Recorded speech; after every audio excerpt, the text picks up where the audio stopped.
Of course di Semenanjung is very complex. Ramuan dia nakkan pasal di sini ada suku-suku kaumnya, yang Cinanya, Indianya, Melayunya. Tapi yang orang Melayu pun dia lupa. Ada di antara orang Melayu ni, ada Jawa, ada Bugis, ada Banjar, yang dahulu budaya dia berlain-lain, makanan dia berlain, bahasa dia pun berlain. But how can you able to unite those people yang dikatakan bahawa ini rumpunnya Melayu? Ya, tapi kita rumpun rakyat Malaysia yang ada. And how do we blend that? And ini yang rasanya yang kita katakan apa yang telah harapan orang tua-tua kita dalam pembentukan negara ini dapat direalisasikan. Kemungkinan itu di antara kita katakan secara kasarnya ubat-ubat yang boleh mengatasi masalah jiwanya, keperluannya. Dan itu yang saya harap sungguhlah ya, sebagai rakyat Malaysia. We love the country. It's not a question that we don't love the country.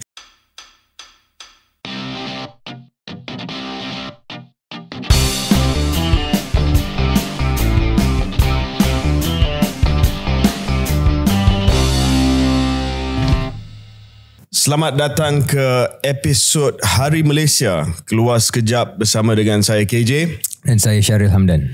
Syaril, selamat Hari Malaysia. Selamat Hari Malaysia KJ. Ya, ada perancangan apa-apa untuk Hari Malaysia kali ini?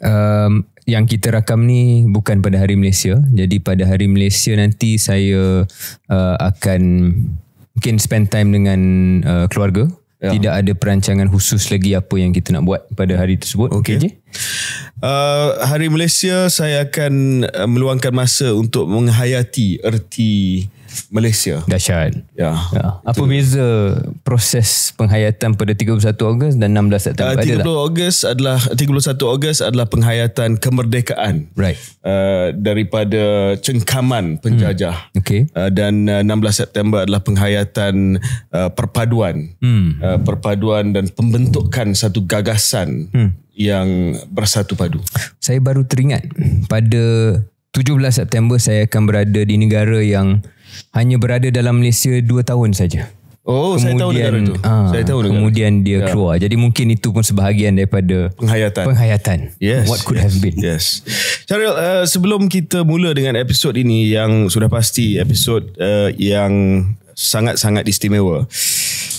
Beberapa hari yang lepas ada satu tindakan daripada PDRM terhadap rumah amal, 20 rumah amal yang dikendalikan oleh sebuah syarikat yang bernama Global Ikhwan Service and Business Holdings. Dan berita ini telah mengejutkan seluruh rakyat Malaysia, dan antara lain kita difahamkan siasatan itu menunjukkan bahawa dakwaan mangsa iaitu kanak-kanak yang menjadi penghuni di situ dilayan dengan begitu teruk sekali. Antaranya mereka diajar dan dididik cara meliwat, dan mereka juga diliwat oleh penjaga dan dipaksa untuk meliwat kanak-kanak yang lain. I mean, if there's personification of evil, this must be it, right? Definitely. Dan setakat kita rakam ni, benda ni baru berlaku ataupun baru dikabarkan dalam sehari lebih. Sangat mengejutkan, shocking. 400 lebih kan yang kita baca, 400 lebih kanak-kanak yang melalui ordeal ini. Dan kita harap proses siasatan tidak ada. KJ tengah mungkin mendengar berita, laporan berita tersebut. It's shocking, dan tak ada perkataan yang mampu menzahirkan betapa saya rasa terkesannya seluruh rakyat Malaysia membaca ada benda macam ni berlaku dalam negara kita. Kita harap PDRM dapat melaksanakan siasatan dengan rapi, dan jika ada kesalahan yang boleh dibawa ke mahkamah, kita harap bahawa tindakan itu dapat dibuat dengan cepat. Sebab semua jenayah adalah jenayah, tetapi saya sangat terkesan dengan jenayah terutamanya yang menjadikan kanak-kanak sebagai mangsa dalam keadaan macam ini, dan di mana kita tak nak mendahului siasatan, tetapi di mana pengendali rumah-rumah premis penjagaan kanak-kanak ini ialah Syaril, mereka menunggang. saya tak nak guna perkataan tersebut, tetapi mempamerkan bahawa mereka ini adalah satu badan beragama. Tetapi kalau betul ini ancaman kepada agama Islam jauh lebih besar daripada benda-benda lain. Kadang-kadang kita obses. I don't know if you remember, I'm sure you do, you probably were at school then, tapi tahun 90-an ada cerita dan juga akhirnya ada tindakan untuk mengharamkan satu kumpulan yang bernama Darul Arkam, yang mana mereka telah menggunakan agama dan dalam masyarakat ataupun komuniti mereka macam-macam telah pun dilaksanakan atas alasan ialah ini sebahagian daripada kepercayaan dan sebagainya. So let's get back to our more upbeat on Hari Malaysia. Ramai Syaril yang saya jumpa, terutamanya kawan-kawan Sabah, yang kata KS ni tak suka kat Sabah. Sebab dah dua tetamu daripada Sarawak. Kita dah ada Tan Sri sekarang ni Tun Wan Junaidi. Dulu masa dia datang ke KS ni President of the Senate, sekarang ni dah jadi Yang di-Pertua. Dan kita juga telah dapat interview dengan Datuk Patinggi Tan Sri Abang Zuhari, Premier. Sabah ni belum ada lagi. Jadi mereka ada tanggapan tersebut terhadap KS. Betul ke? You don't like Sabah, is it? Why? No, I love Sabah. Okay. I love Sabah. Dan saya fikir mungkin tanggapan itu disebabkan tidak pernah ada tetamu. Dan kita pilih Hari Malaysia sebagai hari di mana kita bawa tetamu pertama daripada negeri di bawah Bayu. Jadi itu bukti sebenarnya sayangnya KS kepada Sabah. Tapi saya rasa satu reason kita belum ada seorang tokoh hebat daripada Sabah adalah kerana Sabah ni susah nak pilih yang mana.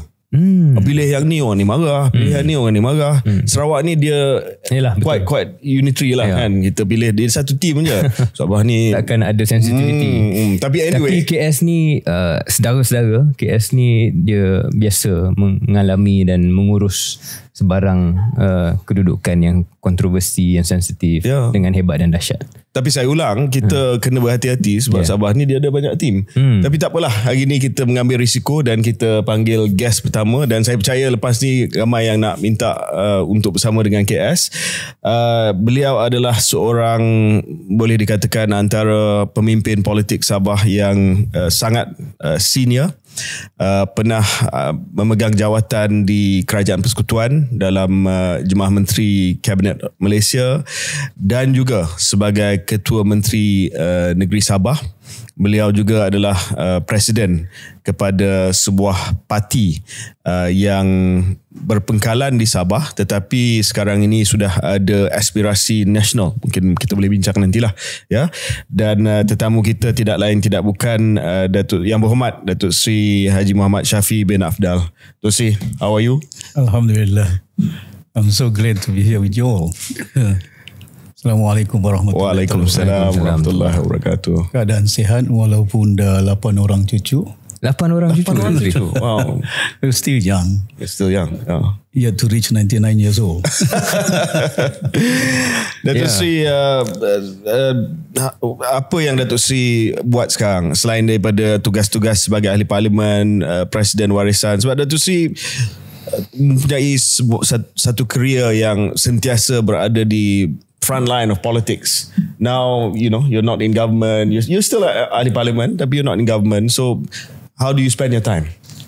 Well, I'm so busy with my doing things, helping people on the ground. Sebenarnya daripada awal, semenjak saya berkecimpung dalam dunia pada semasa sekolah pun, sampai pegawai kerajaan, dan hari ini sebagai seorang ahli politik, juga senantiasa melakukan dinamakan amalan.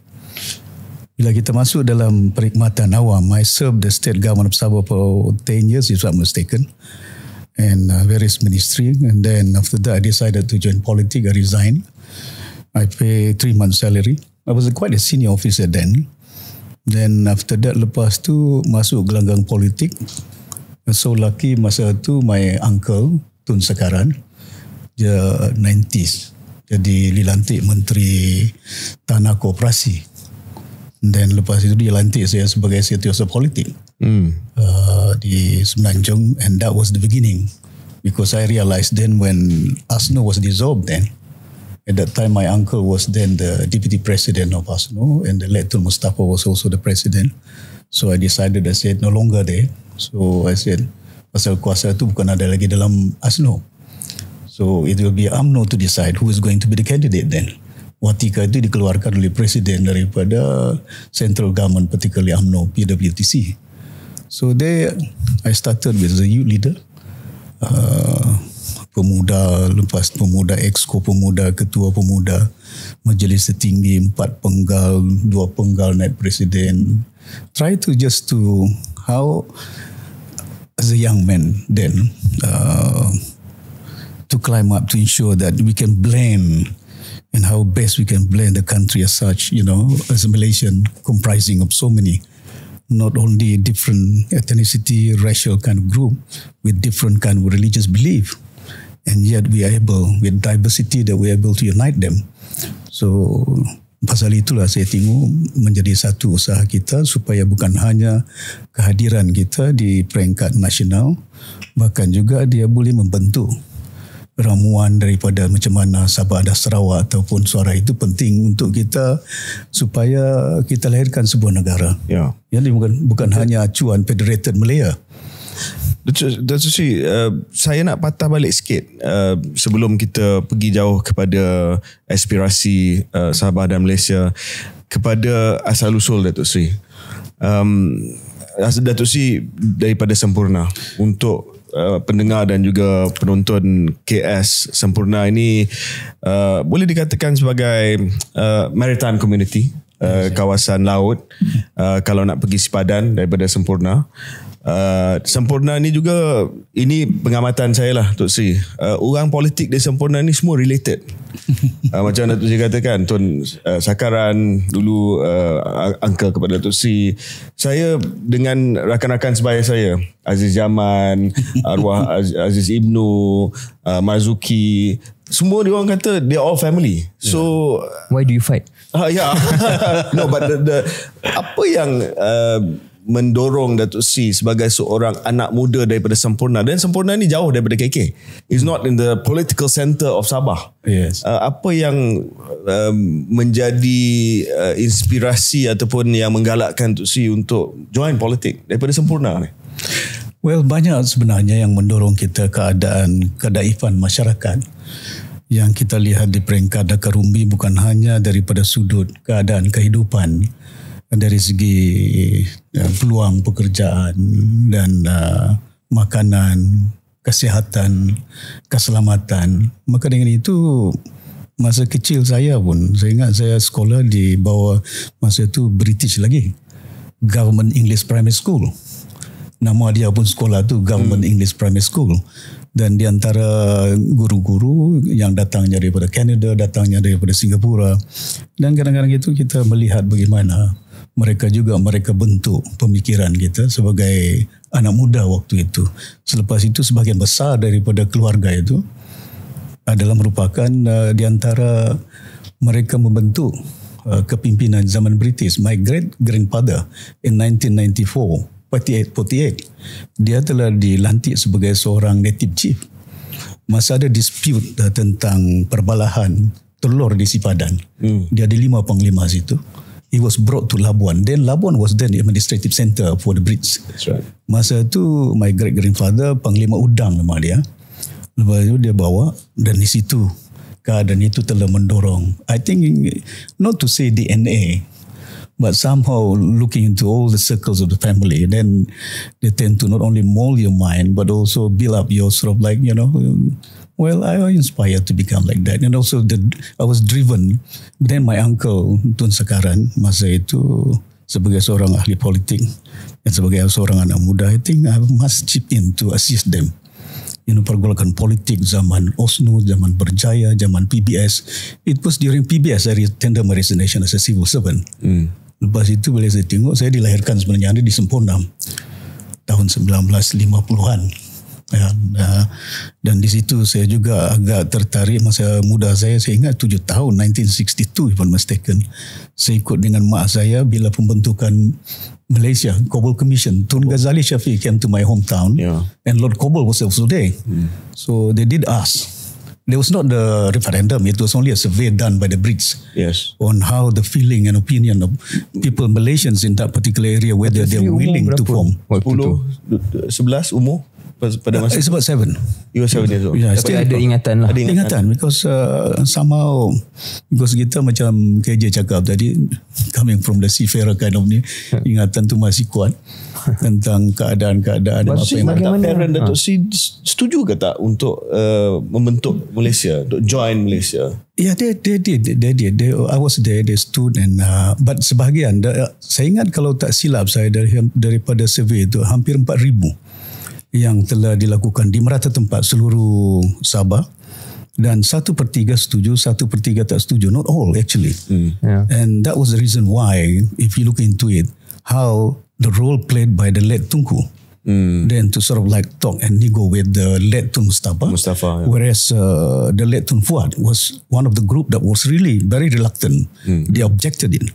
Dia Sundang and the role of Lee Kuan Yew then become more pronounced, trying to sort of like not entice them but to mold their views and opinion on how they can form, because one of the main objective was then, because that was after Second World War, and concern and worry of the Brits was communism.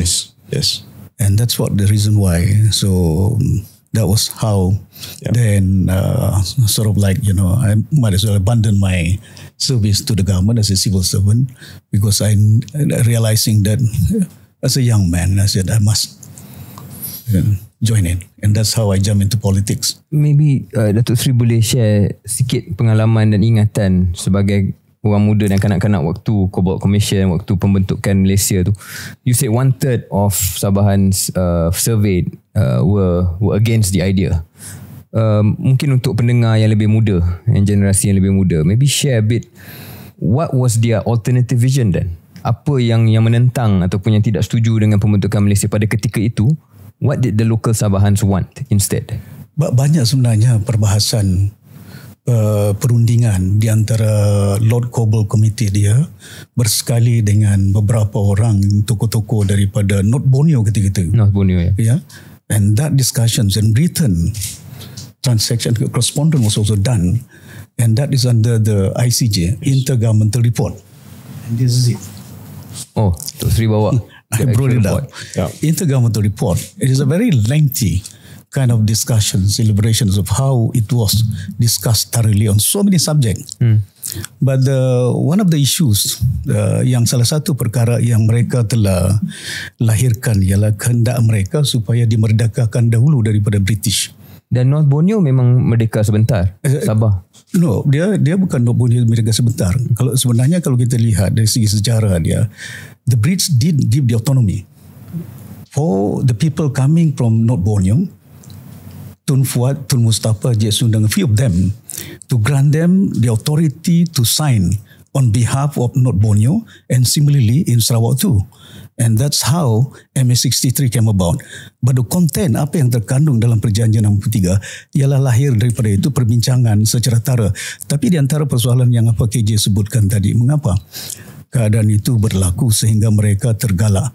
Tapi itu yang saya katakan tadi, itu di antara tokoh-tokoh mainkan peranan. Di samping itu oleh kerana keadaan waktu itu mungkin masyarakat nakkan perubahan. The hope was there to have a better life. Better kind of, not only in terms of role that they can play, become more pronounced compared to what kita ada dulu. Saya masih ingat masa kecil saya, kita ada pegawai daerah daripada Canterbury. Nama dia Mr. Fielding. So saya sempat jumpa selepas itu, dan dia bicara my uncle dan Tun sekarang was the clerk during the British period. So bila saya lihat keadaan itu yang kita terdorong sebagai seorang anak muda, dilahirkan di Semporna, dan keluarga itu memang luas, because Sabah ini comprising of ethnic groups yang besar, di antaranya KDM, Kadazan Dusun Murut, dan yang ada yang lain-lain, dan di samping itu suku kaum Bajau di Kolin. Bajau itu di antara stok yang paling besar kedua, dan di antaranya ialah the late Tun Mustafa was one of the pioneer then.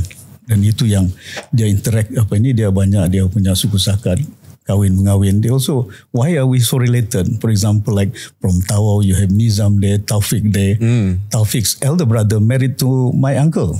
Elder sister. Yeah, Datuk Barum punya sister also married to my uncle. My uncle is the brother-in-law my Tun Sekaran. So this all macam zaman-zaman empire dulu lah, dia kahwin antara satu sama lain untuk jaga kedamaian lah. Macam style Arab sikit. Datuk Seri, legasi keluarga tertentu yang mempunyai I suppose call to service ataupun keluarga tertentu yang sangat-sangat prominent dalam politik Sabah ni, sampai ke hari ni masih wujud.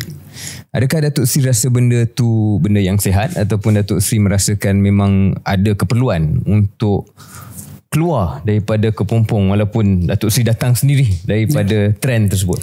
I think saya ingat untuk masa depan adalah elok sekiranya bukan hanya daripada kelompok itu kita memilih tokoh-tokoh pimpinan negara kita. Kita akan melihat based on keupayaan, kebolehan seseorang individu. Kerana kalau kita lihat hanya di kalangan itu, kemungkinan nilai-nilai itu tidak serasanya dilihat sebagai nilai yang dikendaki oleh masyarakat yang jauh lebih luas. The masses of the people that might have different values from your own circle of family. So I think what is important, as you said just now, kalau sekiranya boleh, widen up. Maka dengan itu, bila saya dalam kalangan politik, saya lebih menggalakkan supaya keperbagaian itu, inclusiveness dalam kita bukan hanya untuk empower others, perkasakan yang lain lahir sebagai pimpinan negara. Maka dengan itu yang saya terdorong. Mengapa tidak datang daripada Sabah, mengapa tidak datang dari Sarawak? Juga molding how Malaysia should be. Because kalau kita lihat di Sabah itu, keperbagaian kaum, itulah seharusnya Malaysia yang kita harapkan masa pembentukan Malaysia, dari segi perkauman berbagai bangsa boleh duduk satu meja, minum tanpa keadaan-keadaan yang kadang tersekat. Itu kebimbangan kita. Saya masih ingat masa saya belajar di England pun. Belajar di England, English student, we sat down there having lunch. I took my sandwich, fish and chips. Dia ada bacon dia, a pint of lager was also there. So I didn't chase him out. I said, can you move to the other table? Because itu negara dia, takkanlah kita nak halau dia. Lepas itu bila it's quite clear in Islam. For example, like dalam Islam, nak pandang orang dia makan makanan dia, biarkanlah. Dalam Islam, you makan haram. Bukan you makan dia yang makan, takkan nak tonton pun haram. Tak boleh lah. I think this is where I think yang kita perlu lihat bagaimana pembentukan supaya adunan eksklusifness kalau sekiranya itu dapat dilahirkan, maka mungkin kita akan dapat melihat keadaan perubahan yang jauh lebih luas dalam sesebuah negara itu. Kalau boleh saya satu lagi. Apa yang Datuk Seri gambarkan dalam jawapan ini dan beberapa jawapan tadi ialah bagaimana aspirasi Datuk Seri bahawa kepelbagaian dalam Sabah dan juga Sarawak itu lebih dizahirkan dalam identiti Malaysia. Tapi kalau saya panaskan sikit Datuk Seri, bukankah trend di mana Sabah dan Sarawak dilihat lebih mahu menjaga ataupun mementingkan isu kenegerian, itu sendiri yang menghalang kepada satu pengaruh yang lebih luas terhadap Malaysia sendiri? Sebenarnya kalau kita lihat, itu bukan semua kenegerian. Terkadang itu seumpama bila kita lahirkan, contohnya lah ya, dalam pembentukan Malaysia terkandung di situ MS63, dan MS63 juga merupakan sebagian besar ialah perlembagaan Malaysia. Pasal apa itu terkandung dalam situ? Itu perjanjian harapan orang yang terdahulu, sama ada Tun Mustafa, Tun Fuad J, Sundang, Temanggung juga. Inilah harapan kami sebagai sebahagian daripada rakyat Malaysia. People must also realize this. In the country, sometimes ada yang beranggapan kita masuk ke Malaysia. Actually, we give birth to Malaysia. Sabah and Sarawak, Malaysia could not have been there had MS63 was not signed, and it was signed in front of Macmillan, bukan di Kuala Lumpur. Maknanya it is an international kind of agreement. It's a constitutional right.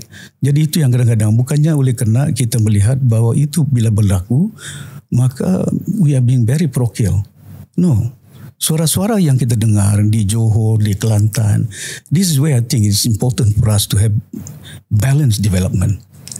Dan kalau kita nampak, kalau tidak balanced development, and that's what happened to many countries in the world. I mean, you can imagine when the Brits granted independence to India. That was 1948. And it was only India then. It gave birth to Pakistan. After that, Pakistan gave birth to West and East Pakistan. After that, Bangladesh lah. So we have to be mindful on how to ensure that we can sustain the unity among and touching the nerves and the heart of the people. Yeah. That is indeed very crucial for us. So itu yang bukannya being very parochial, tapi saya lihat bahawa bila ada semangat-semangat itu, keadaan kekeluargaan itu, mungkin kalau nilai-nilai universal yang dibawa oleh seorang pemimpin datang daripada keluarga ini, bukan berarti bahawa dia akan mengekalkan dynasty dia. Tidak. Saya ingat gone are the days, I think Malaysians in particular, the younger people now, they're well exposed and they're well educated. So I don't think they can easily just decide just because you come from the same storm. Now in the last how many elections, my own brother, Dato' Yusuf, I even toppled him. He stood under UMNO division. He was the chief of UMNO in Ladatu. And he was a former Adun. And I just got somebody, Dumi by the name, a retired policeman, put him as a candidate to topple him. Because I was not thinking of my family then. I was thinking of the people in the country. Change must be done to ensure that we can not only being, to say, inclusive, but how best we can provide our service that we can render to the people at large. Ini yang kadang-kadang kita sebenarnya melihat bahawa gelanggang politik ini tempat kita nak cari kekayaan, nak cari pangkat, nak cari nafsu. Bukan, ini tempatnya beramal sebenarnya. I know certain people also when they said, politics is very divisive. Di situlah banyak perbelahan di antara kaum-kaum. But politics is not driven by lust and greed. And I think if they have that sort of things in the inner feeling of them to serve the people and they're driven by that, I'm quite sure I think if that sort of policy is molded as part and parcel of national politics yang ada dan cara kita mentadbir negara, maka rakyat itu akan turut serta dalam kepimpinan dan pemerintahan itu. Itu yang jauh penting sih. Saya nak bawa perbincangan ini sikit kepada kerjaya Datuk Seri dan konteks kerjaya itu dengan apa yang Datuk Seri sebut tadi. Ahli politik daripada Sabah dan Sarawak ni seperti negeri lain juga. Dia ada yang ada pengalaman di negeri, ada yang ada pengalaman di federal, dan ada yang pengalaman di dua-dua. Tetapi boleh dikatakan bahawa sebahagian besar daripada pengalaman kerjaya awal Datuk Seri adalah federal. You were a federal politician. Daripada mula jadi ahli parlimen, jadi setiausaha politik di Kementerian Penerangan. You don't know this. Setiausaha parlimen. Setiausaha parlimen. Minta maaf. Menjadi setiausaha parlimen di Kementerian Penerangan. You don't remember this, but that's when I first met you. In 1998, I went to your office in Angkasa Puri. And that's when I first met you. Saya masa tu baru saja tamat universiti. Saya buat kerja sebagai wartawan. Saya pergi interview Datuk Seri. I thought I first met you di rumah Pak Allah tak? No. You thought, but I met you in 1998 when you were Setiausaha Parlimen di Angkasa Puri. And then of course you were Timbalan Menteri, and then you were elevated in 2004. I think became full minister domestic trade di bawah Tun Abdullah Pak Allah, and then you were minister for culture, tourism, and then later Menteri Kemajuan Luar Bandar. Datuk Seri, you know, now sekarang ni ada usaha disebabkan keadaan politik untuk reclaim. Saya tak sebut untuk cuba dapatkan, sebab seperti mana yang disebut oleh Premier Sarawak dalam interview, untuk mendapat semula hak yang dijanjikan oleh dokumen harapan pada waktu itu, iaitu perjanjian Malaysia. Sabah dan Sarawak is saying that this is nothing new. We are trying to reclaim the rights which should have properly been vested in us sejak dahulu lagi. So the question is, as a politician yang sekian lama dalam federal government, minister for so long, what were you doing then? While you were in federal government, pada masa tu tidak ada, dari masa ke semasa kita dengar ada permintaan daripada Sabah Sarawak peruntukan sikit-sikit, tapi tak adalah sampai tahap nak pindah perlembagaan dan sebagainya. So we'd like to hear what your view is. Sebenarnya kalau kita melihat semenjak daripada permulaan perjanjian 63, kemungkinan waktu itu sebahagian besar daripada rakyat Malaysia yang berada di Sabah tidak begitu memahami apa sebenarnya yang terkandung dalam perjanjian 63 tu. Dan di samping itu juga, waktu itu bila kita mencapai kemerdekaan, kemungkinan di peringkat awal zaman Tun Mustafa, keadaannya jauh berubah dalam masa yang agak pendek daripada tahun 60-an sampai tahun 70-an.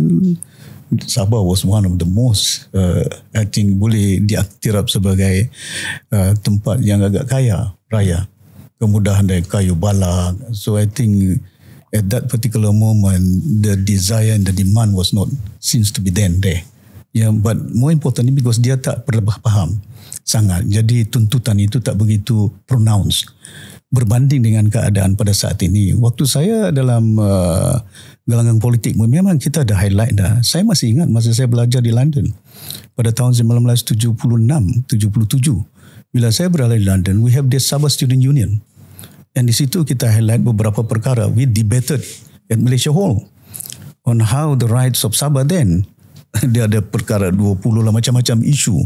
Ya, kita ada lahirkan. Begitu juga zaman saya di kabinet, masa saya sebagai bukan hanya menteri, timbalan menteri, dan kita juga suarakan dalam landasan platform UMNO, bahkan juga dalam platform-platform tertentu untuk bagaimana kita nakkan supaya hak itu dapat kita realisasikan.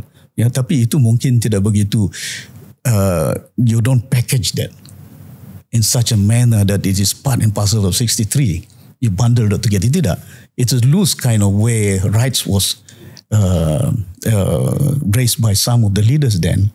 Maka dengan itu bila kita lihat zaman berzaman banyak Perdana Menteri, ya, cuma mungkin yang agak masa saya dalam Jama Menteri, I think Pak La pun pernah lakukan untuk melihat.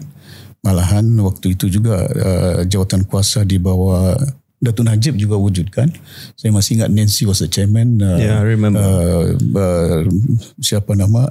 Hanif Ahman was also the co-chair person. Saya dalam kabinet. Tapi bila saya nampak tidak begitu banyak kelihatan ketara apa yang telah dihalusi yang terkandung dalam perjanjian 63. Maka dengan itu bila kita lihat persoalan dia, ramai di antara anak-anak Malaysia khususnya daripada kedua-dua tempat, Sabah dan Sarawak, they're exposed, they're well educated, they're well informed, and they know where they stand, they know what is.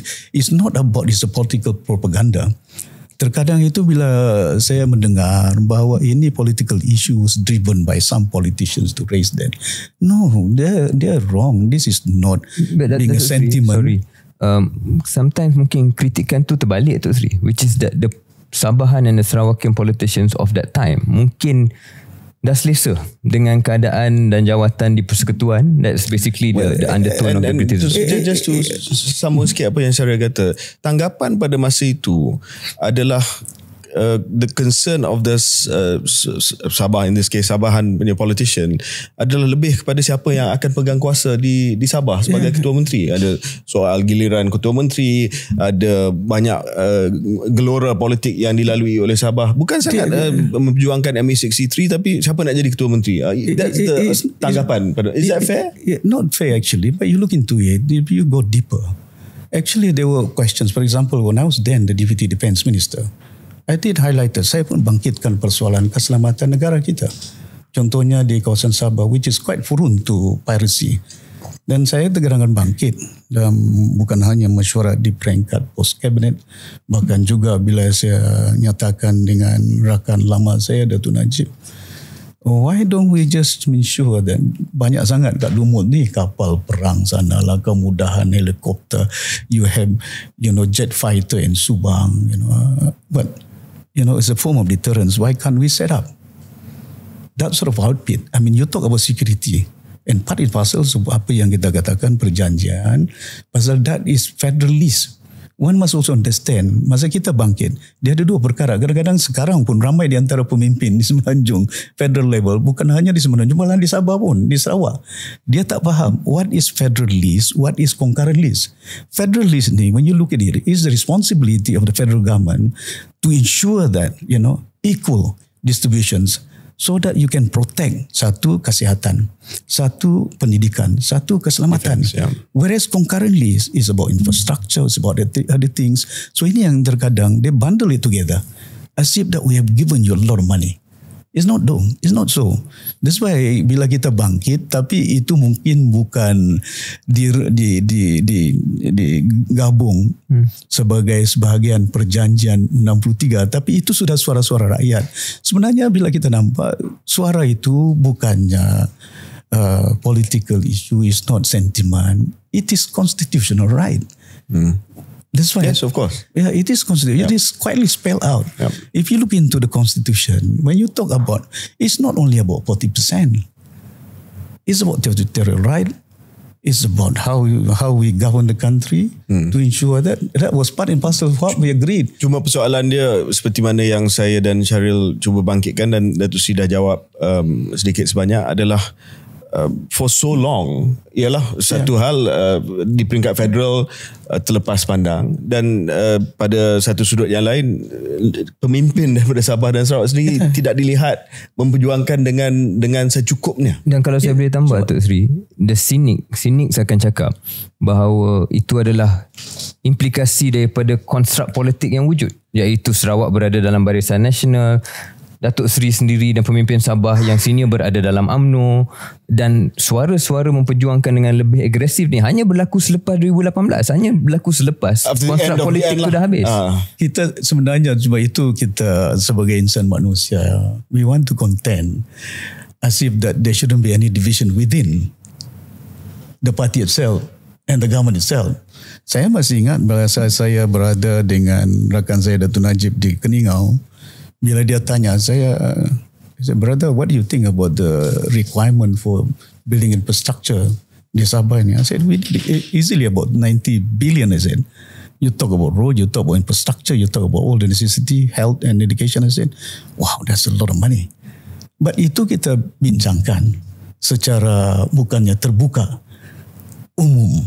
Kena kita tahu juga constraint yang ada, bukan hanya di peringkat negeri, di peringkat pusat. Cuma saya setuju, bukan saya deny, it is more pronounced now.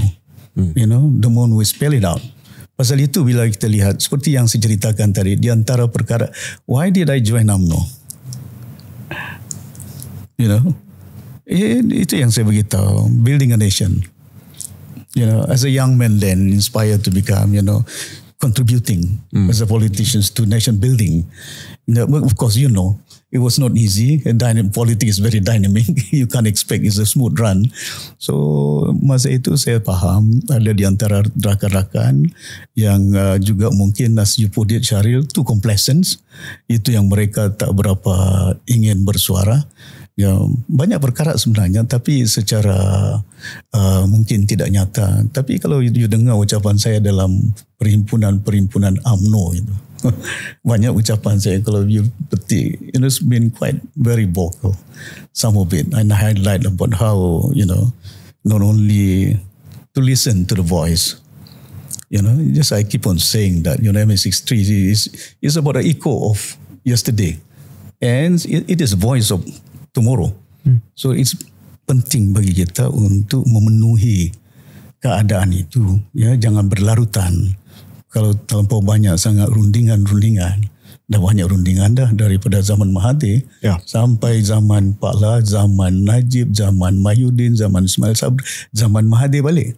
But I must tell you, when I was then the Chief Minister, I was very fortunate. Masa itu I really insisted in the second round Tun Mahathir sebagai Perdana Menteri. because then under Najib, it was chaired by Hanifah and Nancy. I insisted. I told Datuk B.K. Liu, then the Minister of Law, I said, can you inform then the Prime Minister, Tun Mahathir, to ensure that let him chair. Because we don't want to sort of like, rep coming from Sabah, rep coming from Sarawak to chair with other senior minister coming from federal. I think let be very decisive and let have some total commitment coming from the top leaders. So Mahathir did chair. And that's why when we were there, out of 21 issues that we discussed, 17 was agreed. Itu banyak perkara yang kita realisasikan, contohnya tentang pengurusan tanah, pengurusan even to the extent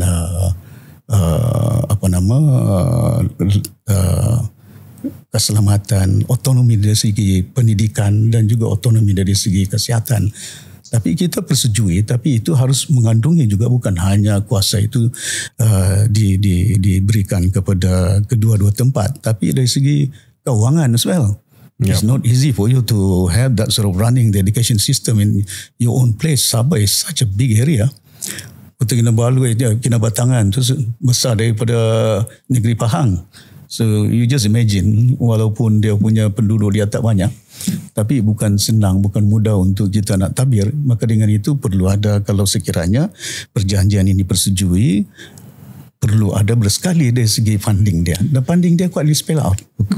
Dalam perjanjian nombor 3 tu, artikel 112C, artikel 112D, sekiranya artikel 112C itu dikatakan bahawa ini special grant to be given to the two state, Sabah dan Sarawak.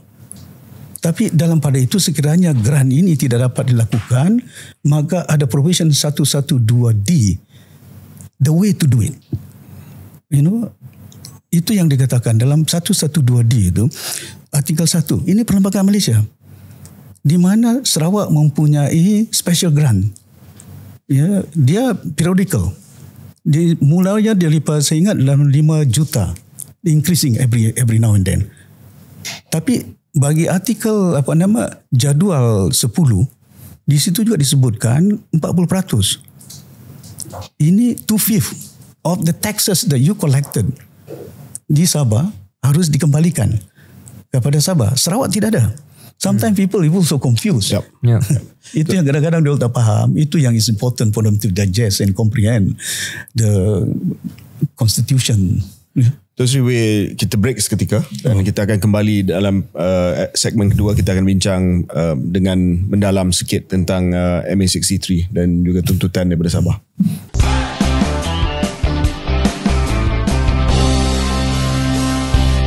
Selamat kembali ke episod khas Hari Malaysia Keluar Sekejap bersama dengan Datuk Seri Shafie Apdal, mantan Menteri Kabinet Malaysia, mantan Ketua Menteri Sabah dan sekarang ini Presiden Parti Warisan Malaysia.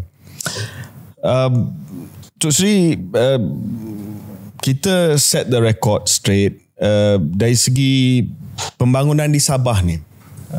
Saya rasa sejak pertengahan tahun 2000, mid 2000s, there's been a lot of attempt to bring more projects to Sabah, khususnya di bawah projek Sabah Development Corridor. Kita melihat ada beberapa zon yang telah pun dibangunkan, transshipment di Sepangga. Kita melihat ada usaha untuk membangunkan hub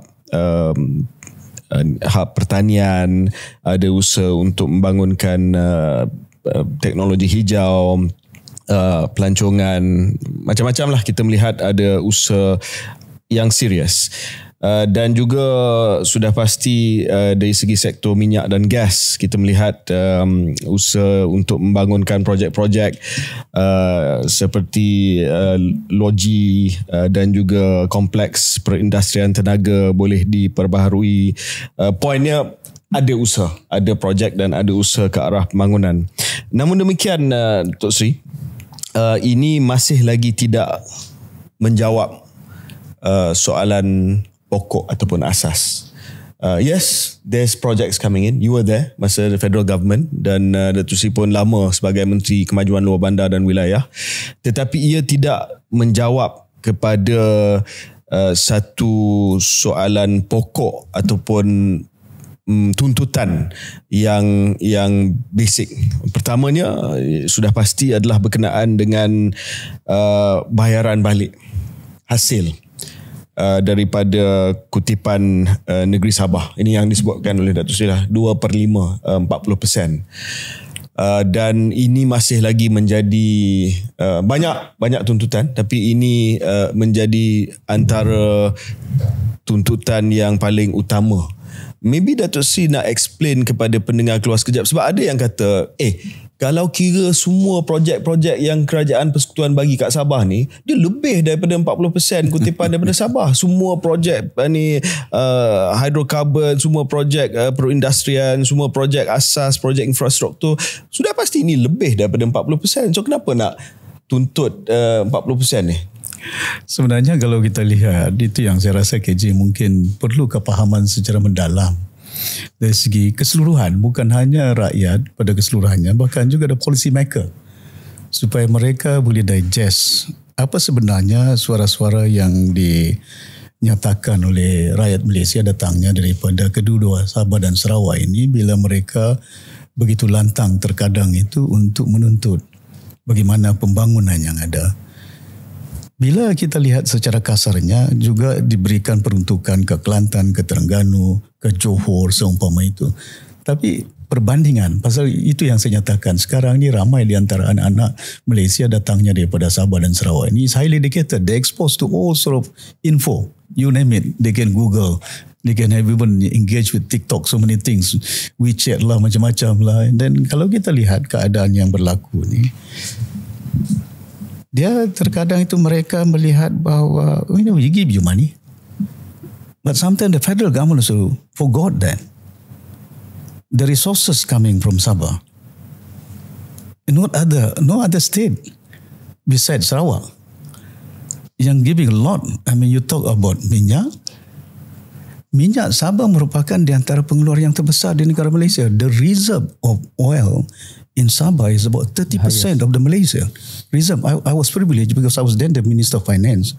I got the details about 1.8 trillion barrels reserve dia. And then gas, kita kedua selepas Sarawak. Sarawak is the biggest producer of gas. Dan kita nombor 2. Dan kalau dia buat perbandingan daripada perjanjian, sebenarnya kalau kita lihat pembentukan Malaysia sepatutnya kita mendapat dividen 10%. Tapi hari ini, sampai ke hari ini, since 1963, 5% saja. Ya, lepas itu 5% ke federal dividend. 90% goes to Petronas, a company which is managed and controlled by federal government. So kita faham kalau sekiranya waktu itu PDA dilahirkan tahun 1974, enactment of PDA, Petroleum Development Act. Waktu itu mungkin capital injections is required, so we don't have money then. So we were so dependent on federal government to ensure that how best they can uplift, all the necessity in terms of building infrastructure, oil refinery, process of gas, that sort of thing, understandable. Tapi bila dah berjalan lancar daripada tahun 1974 sampailah tahun 2000, keadaan itu juga, kemana peruntukan yang ada ni? Ya.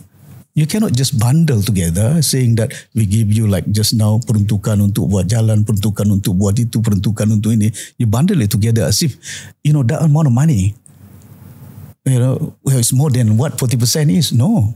That's why I said, perlu dipahami bahawa 40% ini adalah merupakan perjanjian yang laid out, very specific. Itu yang kadang-kadang diorang tak faham kenapa dia delay. 16 September pembentukan Malaysia.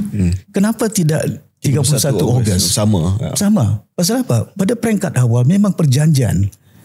One of the Lord, I can't recall his name, that they insisted to have it 31st, synchronized, so easily for them to remember, and you can easily be sort of like, celebrate it together. But unfortunately, because of that teething problem, one is 40% and the other demand coming from Sabah and Sarawak then. So itu yang bila berlaku sehingga delay And then eventually, saya ingat lepas itu, sama ada Macmillan or the Prime Minister then announced that very day, 16 September was that day, that formation of Malaysia. And that particular day, the moment was Sabah and Sarawak become independent. Sabah was not independent then. In 1962, 1963, dia cuma mencapai kemerdekaan setelah ditandatangani oleh Macmillan dan in front of Queen Elizabeth masa itu. Maka dengan itu kalau kita lihat terkandung di situ bagaimana tuntutan-tuntutan tu, hak dia dari segi collection of tax. Setiap cukai yang dipungut di Sabah harus dikembalikan 40% ya ke Sabah. 60% federal government ambil, maintain that. Di Sarawak tidak ada. Don't be mistaken. Kadang-kadang Sarawak pun beringat, kami pun dapat. Tapi kadang-kadang mereka tidak faham apa yang terkandung dalam perjanjian. So, pendirian Datuk Seri adalah 40% ini adalah above and beyond. Yes. Semua peruntukan persekutuan. Sebab itu adalah perjanjian asal. It's tax collection. Yes, tax collection. And that's why I said, kalau sebab saya pernah dengar hujah yang saya sebutkan tadi dulu. Daripada orang Sabah sendiri, Sabah politician. Ada seorang menteri daripada Sabah yang pernah kata kalau kita kira semua projek yang kita bagi kat Sabah, dia lebih daripada 40%. So don't complain. That's why they don't understand. I think it's the need for them.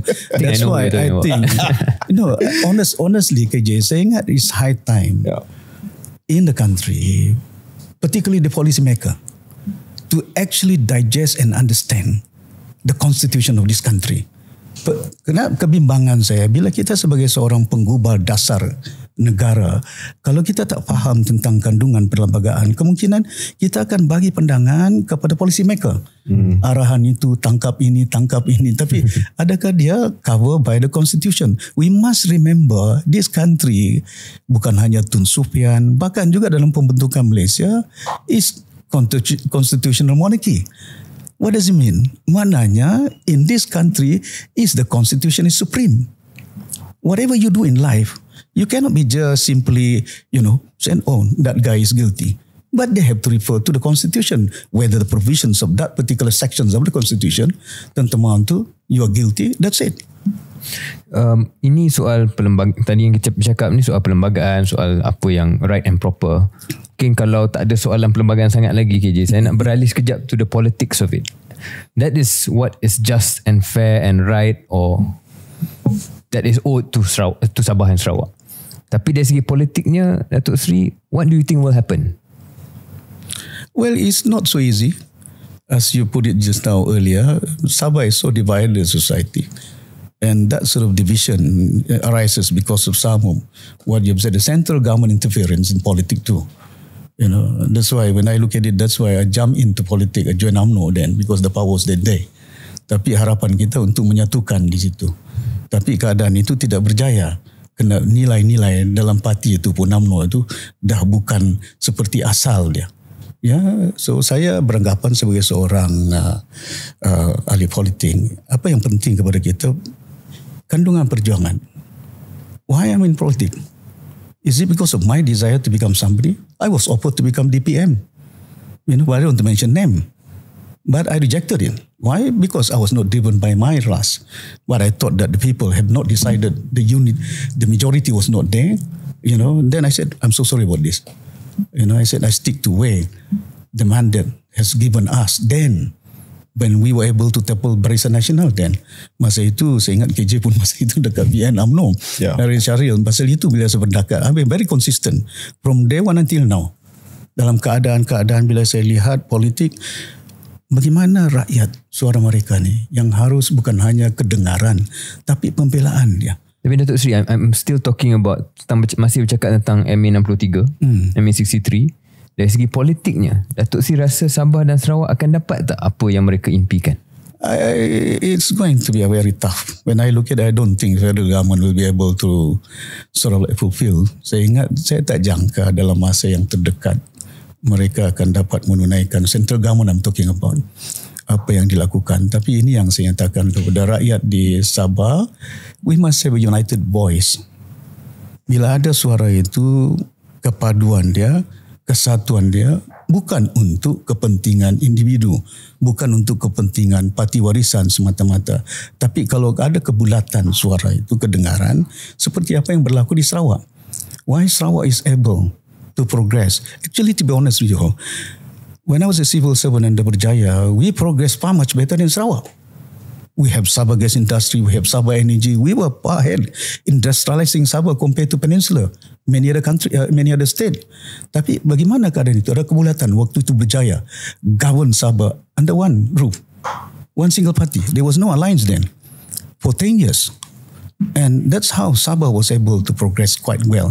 So ini yang kita katakan, kalau sekiranya ada kebulatan ya, maka saya yakin perjanjian 63 ini, apa yang kita tuntut dalam perlembagaan, bersekali dengan kita bincangkan, rundingkan dengan kerajaan pusat, dan kerajaan pusat harus memahami perkara ini, and they must also disseminate that sort of info.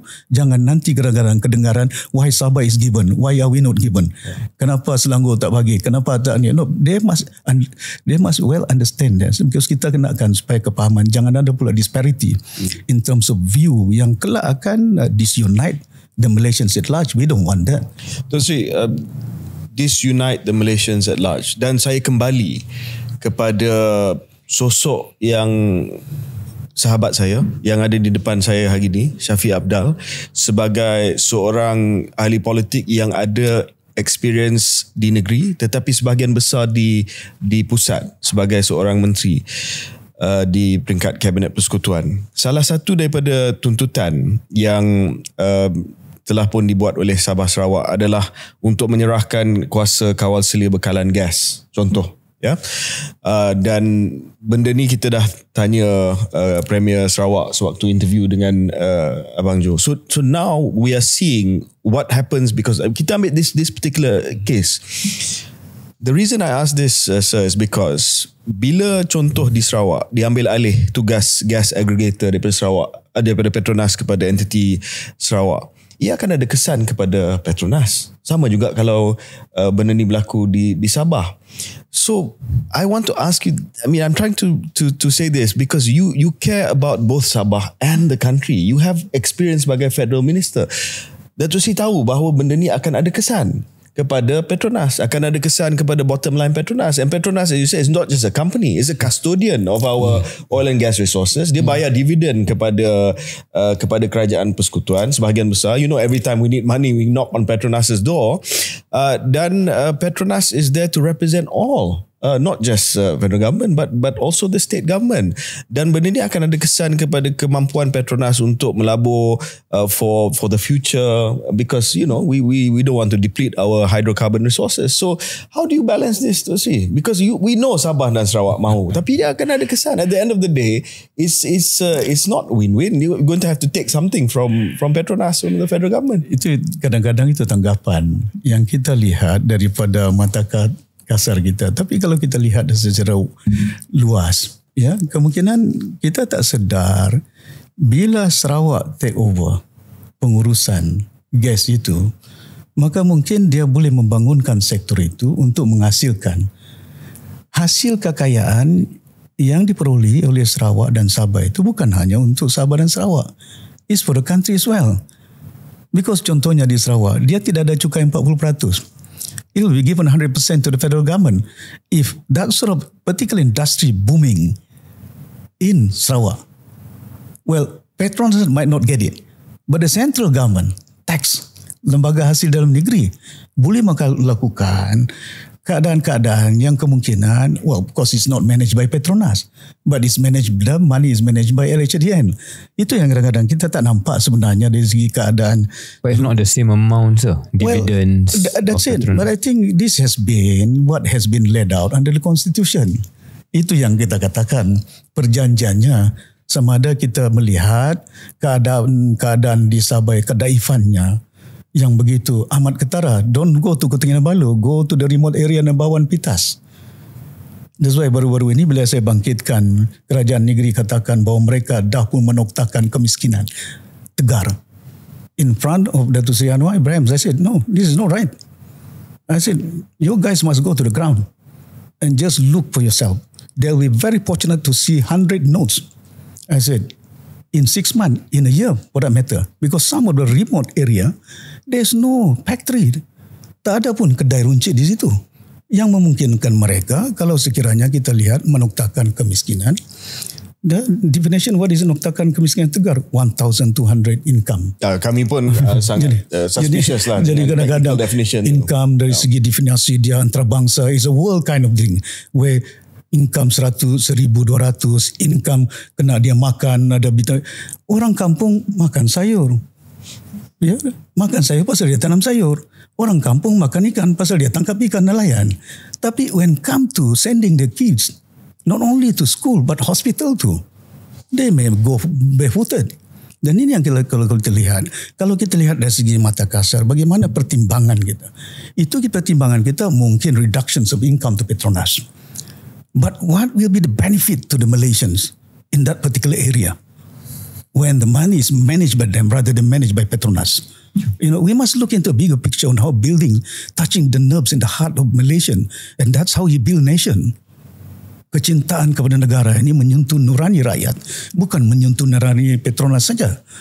Ini kadang-kadang kita perlu melihat dari segi keadaan pembentukan negara. Mungkin Petronas saya tahu mereka ada financial performances there. Dan mungkin for the last how many since 1974 abundant money. I remember then when I was there, Pak Allah was chairing a meeting. It's a good news for us. Then we asked, I said, what is it, Pak Allah? Well, we are getting a dividend of 27 billion this year. So everybody was happy. So end of the day, all the ministers were waiting. Out of 27 billion, how many my ministry will get?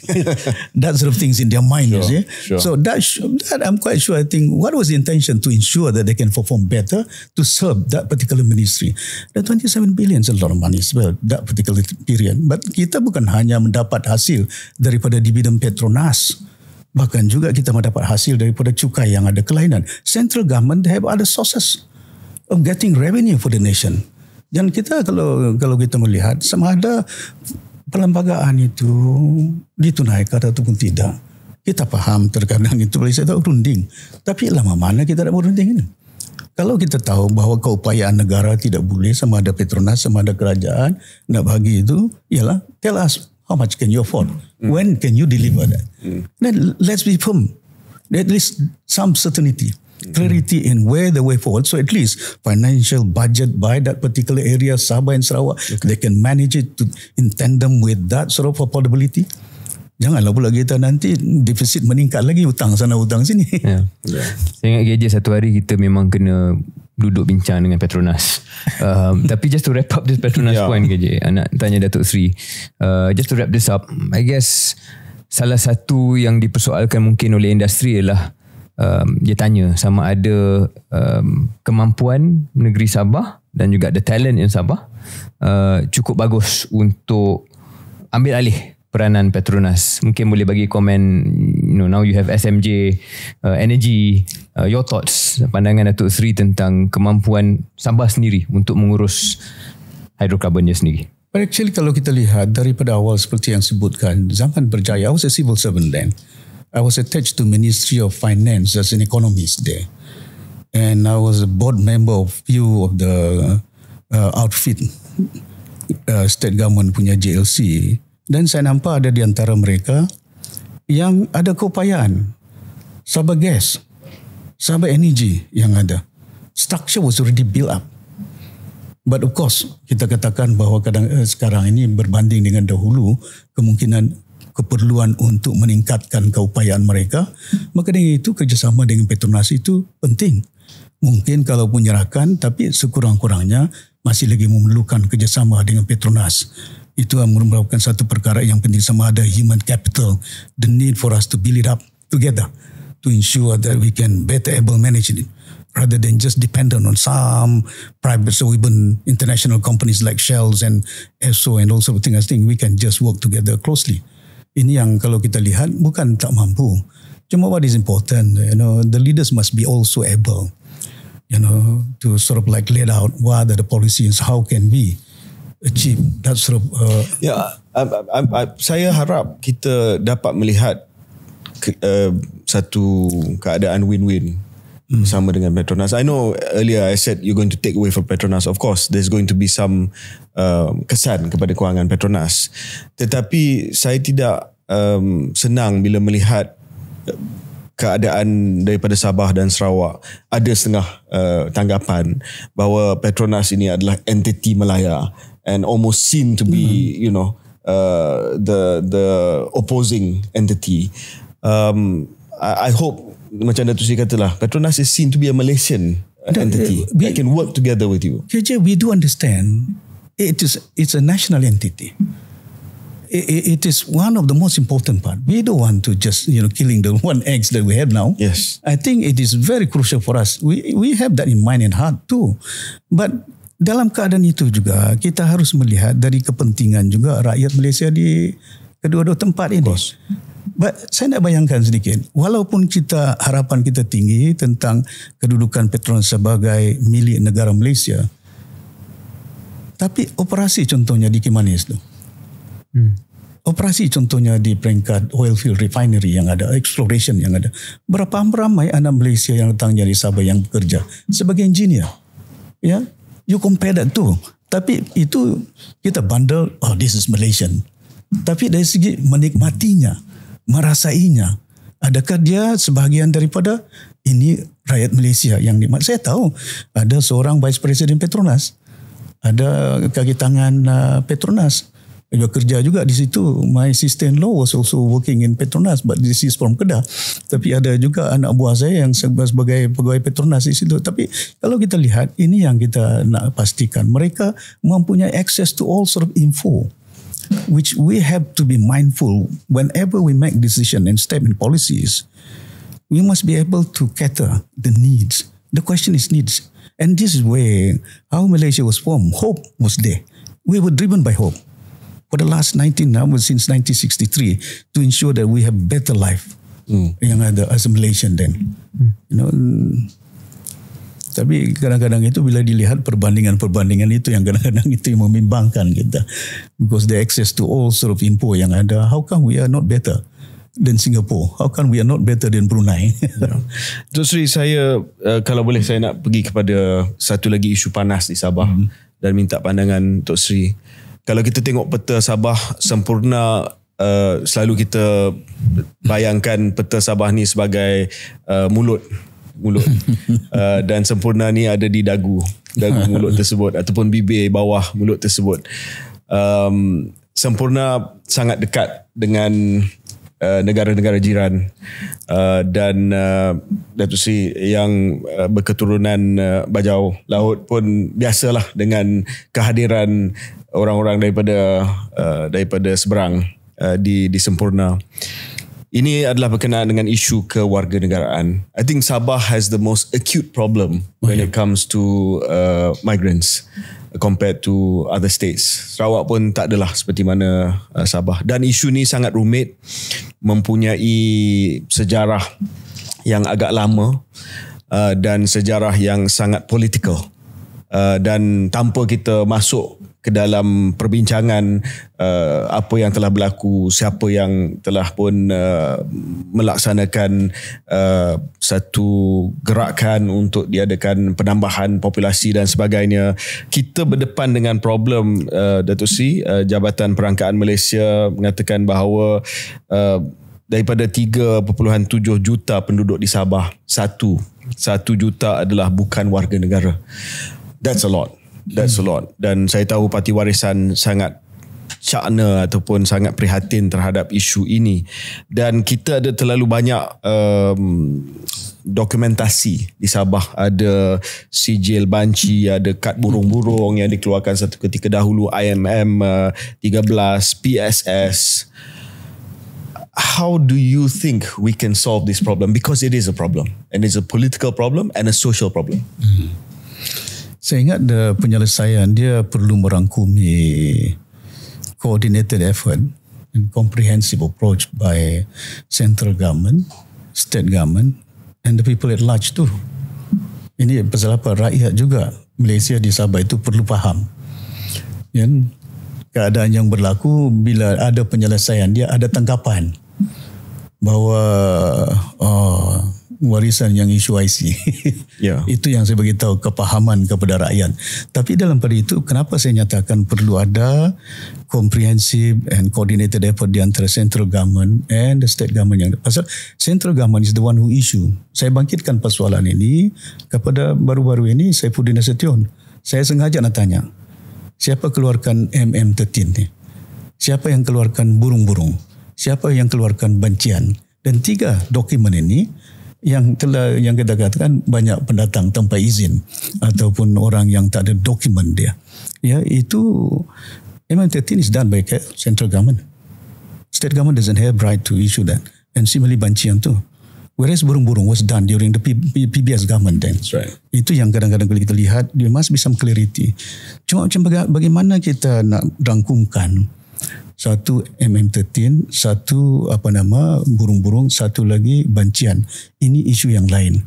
Tapi isu yang contohnya baru-baru ini berlaku, they call it Palau, the seafarer. Yes. These are stateless people. Yeah. They are neither Indonesian nor they are Filipinos. They're nomadic. So, bagaimana kedudukan mereka ini? Anak mereka tak boleh nak masuk sekolah. Mereka juga tidak boleh mendapat perkhidmatan, perubatan, kesihatan. Walhal mereka dah berada di situ dah. Saya masih ingat sejarah dia pada awal tahun 60-an.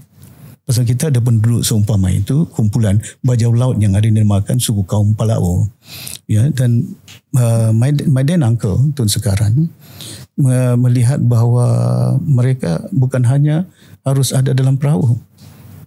Numbers increasing, dia tak boleh nak duduk di situ. Anak dilahirkan, macam mana nak daftar? Kahwin pun tak boleh, tak kena kahwin di atas bot. Itu zaman dulu. Zaman sekarang dah berubah. Jadi kalau saya lihat, baru-baru ini pun saya ada nyatakan dengan Datuk Jeffrey Kitingan. There must be concerted effort by the state government, and I'm sure I can support whatever it is. Contohnya kalau masyarakat ini dapat kita keluarkan bukan hanya dokumen, tapi bukan IC. Kita katakan untuk membelikan mereka sekurang-kurangnya. Untuk apa itu sih? Dokumen macam dulu di under Mahyudin was PSS. Ya, ini untuk kumpulan Palaun lah. Palaun, and then this is the yang actually document tu. Tapi ini yang stateless ni, I think the state government is doing something to enable them, to recognize them. Pasal kalau tidak, bayangkan kumpulan mereka dah beratus ribu dah. Ada yang statistik katakan 1 juta, ada beratus ribu. Kalau kita tak tap tenaga yang ada ni, dah ada di dalam negara kita. Mengapa kita harus mengambil tenaga daripada Nepal, daripada Bangladesh, daripada luar negara? Sedangkan manusia yang ada dalam negara kita, we are not able to monetize the labor force that we have in our own country. And yet we are looking into some of those guys coming from overseas. Why are we so dependent? But we never realize that. Kita tak sedar dengan kita mengambil tenaga buruh dari luar, kemungkinan kemahiran ada. Tapi yang di dalam ni, kalau kita educate them, train them, supaya mereka juga upskilling them, dan mereka ada kebolehan dalam sektor-sektor yang lain, plantation ke, construction ke, yang ada restoran, yang ada kadang-kadang, takkan orang kita tak dapat. Tapi Datuk Sri tahu jawapannya. Kalau kita ambil daripada Nepal, kita ambil daripada negara-negara Bangladesh dan sebagainya, sebahagian besar ataupun semuanya mengikut undang-undang, dia kena balik ke negara asal. These guys, dia memang di situ. Dan kalau mereka yang katanya 1 juta ni diberikan ke warganegaraan, the concern of some Sabahans, as you know, is that dia akan memberi kesan kepada demografi, etnik, dan dia akan bagi kesan kepada politik. Well, you can spell it out there, provisions that whether they will be there. Kita tap monetize their energy and the labor force yang ada, tapi tak semestinya mereka berada di situ. Tapi kadang-kadang kita tahu berlaku di peringkat dunia. That's what happened in America, what's happened in United Kingdom too, where they have settled there for years and years, and yet the intermarriages there too. And there's a certain period of time under our constitution, you're born there, you're married to a local sometime, during the early days when there was civil war in Philippines. In 1970s, Marcos, the part of Mindanao, mereka berhijrah, and United Nations get involved. And that's why United Nations designates some of the area, ini bangsa-bangsa bersatu. You know, in Kota Kinabalu, there's one day, Pasar Pilipin, dia katakan. Of course. And that was designated by United Nations where they can house them to ensure that their safety, their well-being will be there. But they are content there.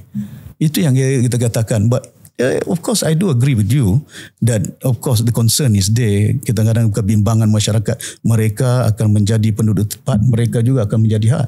Tapi kalau kita dalam jangka masa panjang, bayangkan, walaupun mungkin orang Nepal, orang Bangladesh itu mereka akan balik, tapi kesan kepada ekonomi kita. Satu, prosesnya, you know, the currency. Dia kerja sini hantar duit kepada Bangladesh, hantar duit ke. That's why I said, you know, kalau kita lihat dari segi comprehensive approach, orang yang di sini di Sabah sama ada di Sabah di Semenanjung, yang kita katakan bahawa mereka kita tak nak bagi citizenship, tapi kebimbangan memang ada. So how do you do that? Address that. So provide that under to closer to ensure that mereka juga protected. Tapi kesan ekonomi, kalau mereka ada duit, ada gaji 1,000, 2,000, takkan tax mereka tak bayar? Takkan cukai itu dapat diperolehi oleh rakyat Malaysia? Tapi kalau pekerja dari luar, bukan hanya mungkin dia hantar duit ke sana, and that's how our currency has been down since then, you know. Tu Sri, ni mungkin satu peluang untuk buka lembaran baru sikit ataupun dimensi baru dalam pembincangan kita, iaitu soal hubungan etnik lah. Yang mana Datuk Sri sendiri mengiktiraf ada kekhawatiran daripada orang yang sedia ada dalam Sabah, rakyat, warga negara, apabila diberikan kalau tidak kerakyatan pun tetapi status. Kami mungkin simpati dan sependapat dengan Datuk Sri, tapi dari segi soal hubungan antara kaum ni di Sabah ni, di Semenanjung selalu ada persepsi dan tanggapan bahawa itulah model kepelbagaian yang paling indah di Malaysia, Sabah dan Sarawak. Tapi bila kita kaji lebih mendalam, there are tensions. Ada banyak ketegangan juga antara kaum dan etnik. Jadi mungkin Datuk Sri boleh ceritakan dari perspektif Sabah dan perspektif Datuk Sri, bagaimana sebenarnya untuk memastikan keharmonian dalam Sabah yang pelbagai itu terus menjadi benda yang dijadikan aspirasi untuk Malaysia dan bukan sebenarnya hanya teori, sedangkan di bawah itu ketegangan agak kuat. Let me give the specific context Syahril punya soalan tu. And let's be open to say. Community KDM di Sabah, Kadazan Dusun Murut, highly suspicious of PSS. Sebab mereka anggap bahawa, you know, usaha untuk bagi PAS sementara ni adalah langkah pertama ke arah untuk memberi status kewarganegaraan kepada these people, state, sama ada stateless ataupun daripada Indonesia or Philippines or whatever, dan dilihat ini sebagai satu usaha untuk mengubah demografi untuk jadi lebih kepada Bumi Putera Islam di Sabah. Let's be open lah. Tadi kita cakap we were skirting around the issue, you know? I don't deny that. That sort of perception is there and it's very very pronounced too then. Tapi kita dapat melihat sekarang pun kerajaan yang ada nak akan keluarkan dokumen. Tapi bila mereka keluarkan dokumen, tak jadi masalah. Tapi masa pemerintahan dahulu, jadi masalah. Why is that so? Because sometimes we look into the figure, who is doing it? Bukan dari segi apa sebenarnya kandungan itu. Tujuannya, matlamatnya. Itu yang masalah manusia. Saya datang ke Kuala Lumpur, no flight. Susah kerja, tapi because bila saya lihat, tak apalah, saya ambil batik pagi-pagi lagi semalam to catch, because I want to meet my dear brother and both of you Syahril in KJ to attend to your function. Tapi bila saya, apa tujuan saya? Sama ada batik sama ada emas, sama ada Asia. But my intention is to arrive here at the right time so that we will be around here. Seumpama bila saya nak beli Tawau ke Kota Kinabalu, nak naik Proton ke, nak naik Mybi ke, nak naik Mercedes-Benz ke, nak naik Angel Turtle. But my intention is to arrive in KK. And that is content. Tapi apa tujuan kita seumpama ini? Bila kita nak akan bawa rakyat yang ini, documents, tak ada documents dia.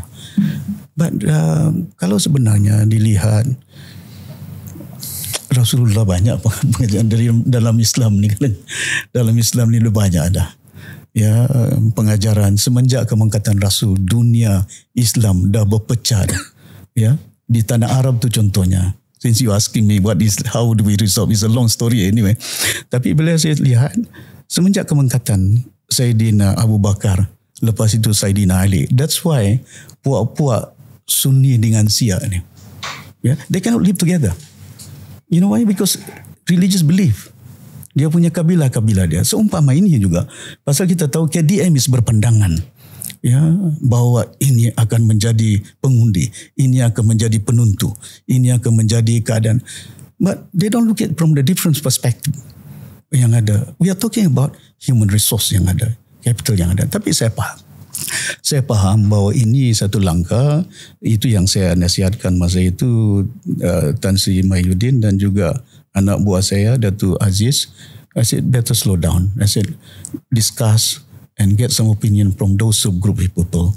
Refine that to ensure that it is in tandem dengan selaras dengan kehendak dan keperluan. Bukan hanya kita nakkan penduduk ini stateless people. Where did they go? Nak pergi Indonesia tak dapat because orang Indonesia pun dia cakap ini bukan right kami.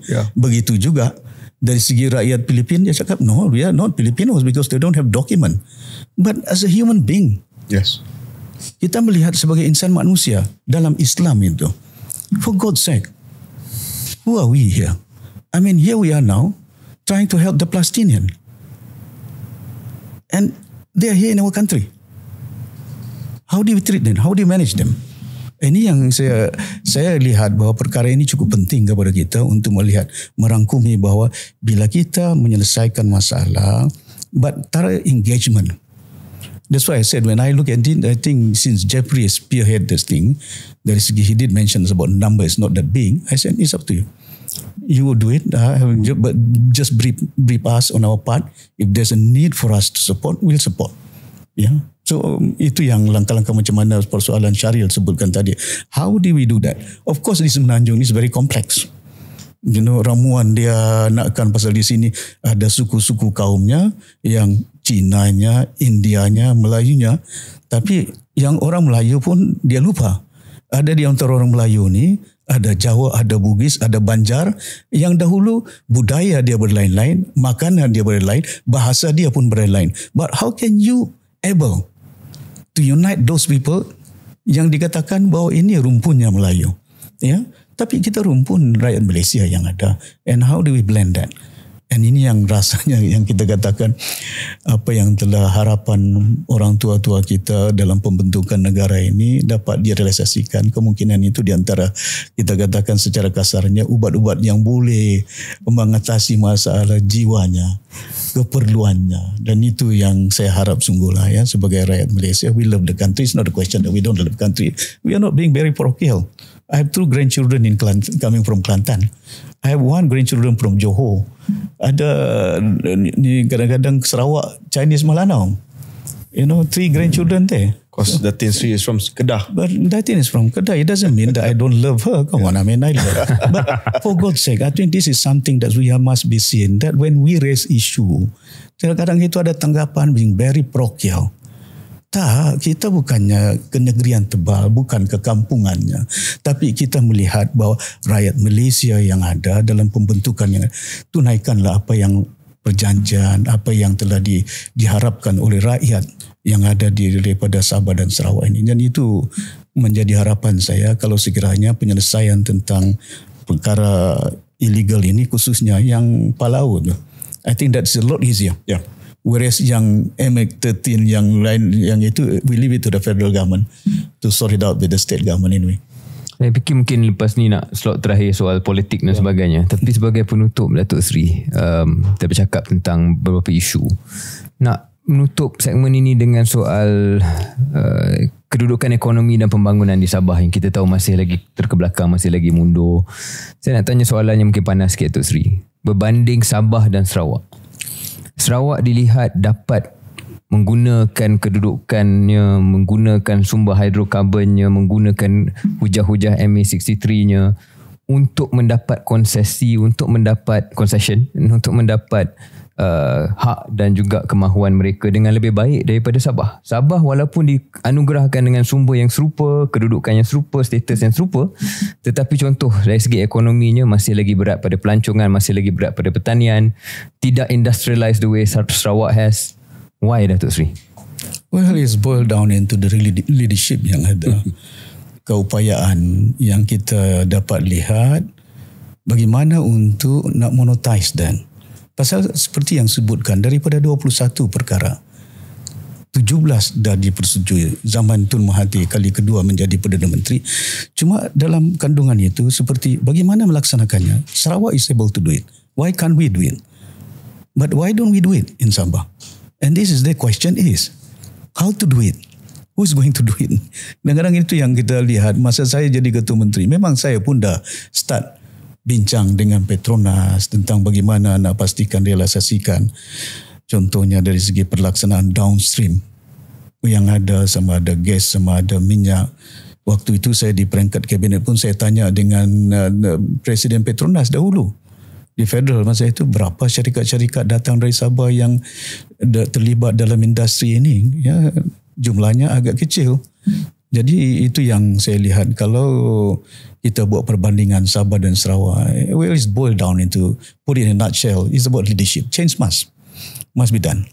If you want to do it, to ensure that how can we realize that? Of course, it's not easy. Kita nak blunt sedikit kan.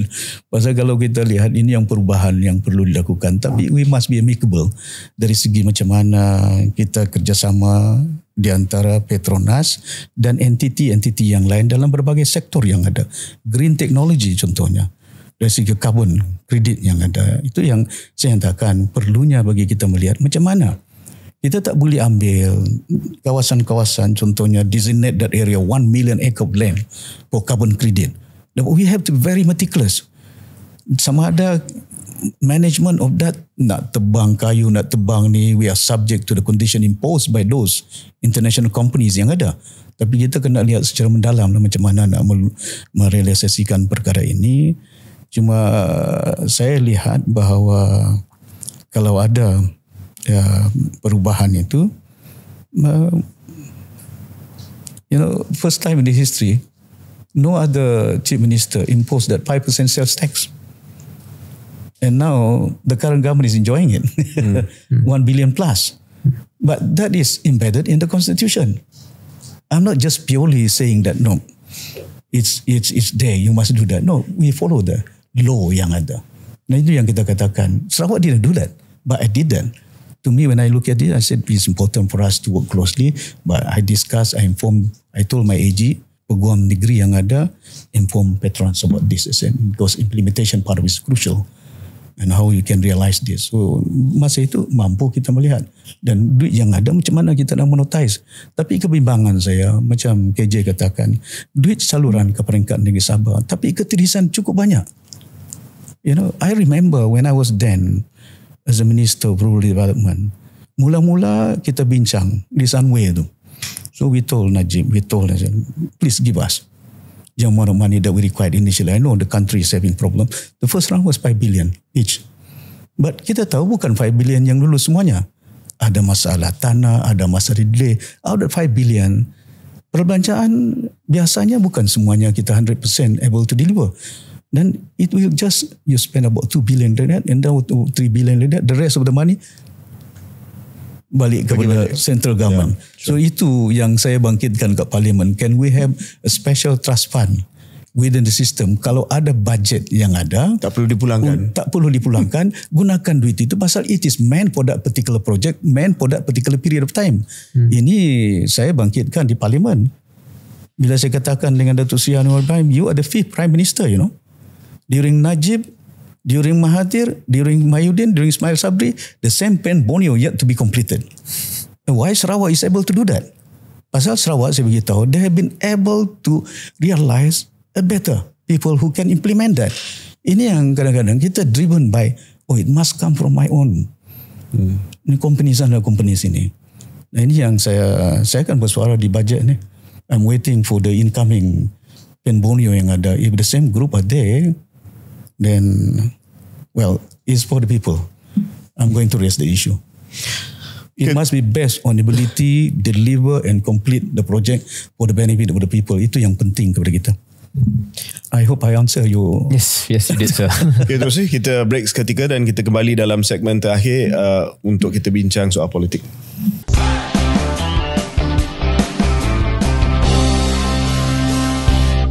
Selamat kembali ke episod Hari Malaysia. Keluar sekejap bersama dengan Yang Berhormat Datuk Seri Shafie Afdal. Syaril, saya rasa banyak benda yang kita dah bincang. One of the more substantive episodes. Dan saya suka perbincangan hari ini dengan Datuk Seri Shafie sebab kita bincang cara yang saya rasa orang boleh faham lah, tanpa terlalu terpaksa merujuk kepada Google dan sebagainya. I think we made it quite accessible. Kita pergi kepada politik pula, Datuk Seri. Saya nak mula dengan UMNO. Kami tiga ni ada something in common. You and I were both sacked from UMNO. Syaril has been suspended, jadi dia punya taraf dia tak sampai kita lah. Tak sampai makam. Tak sampai our level. Datuk Seri, of course now you're President of Warisan, but do you miss UMNO? Not really.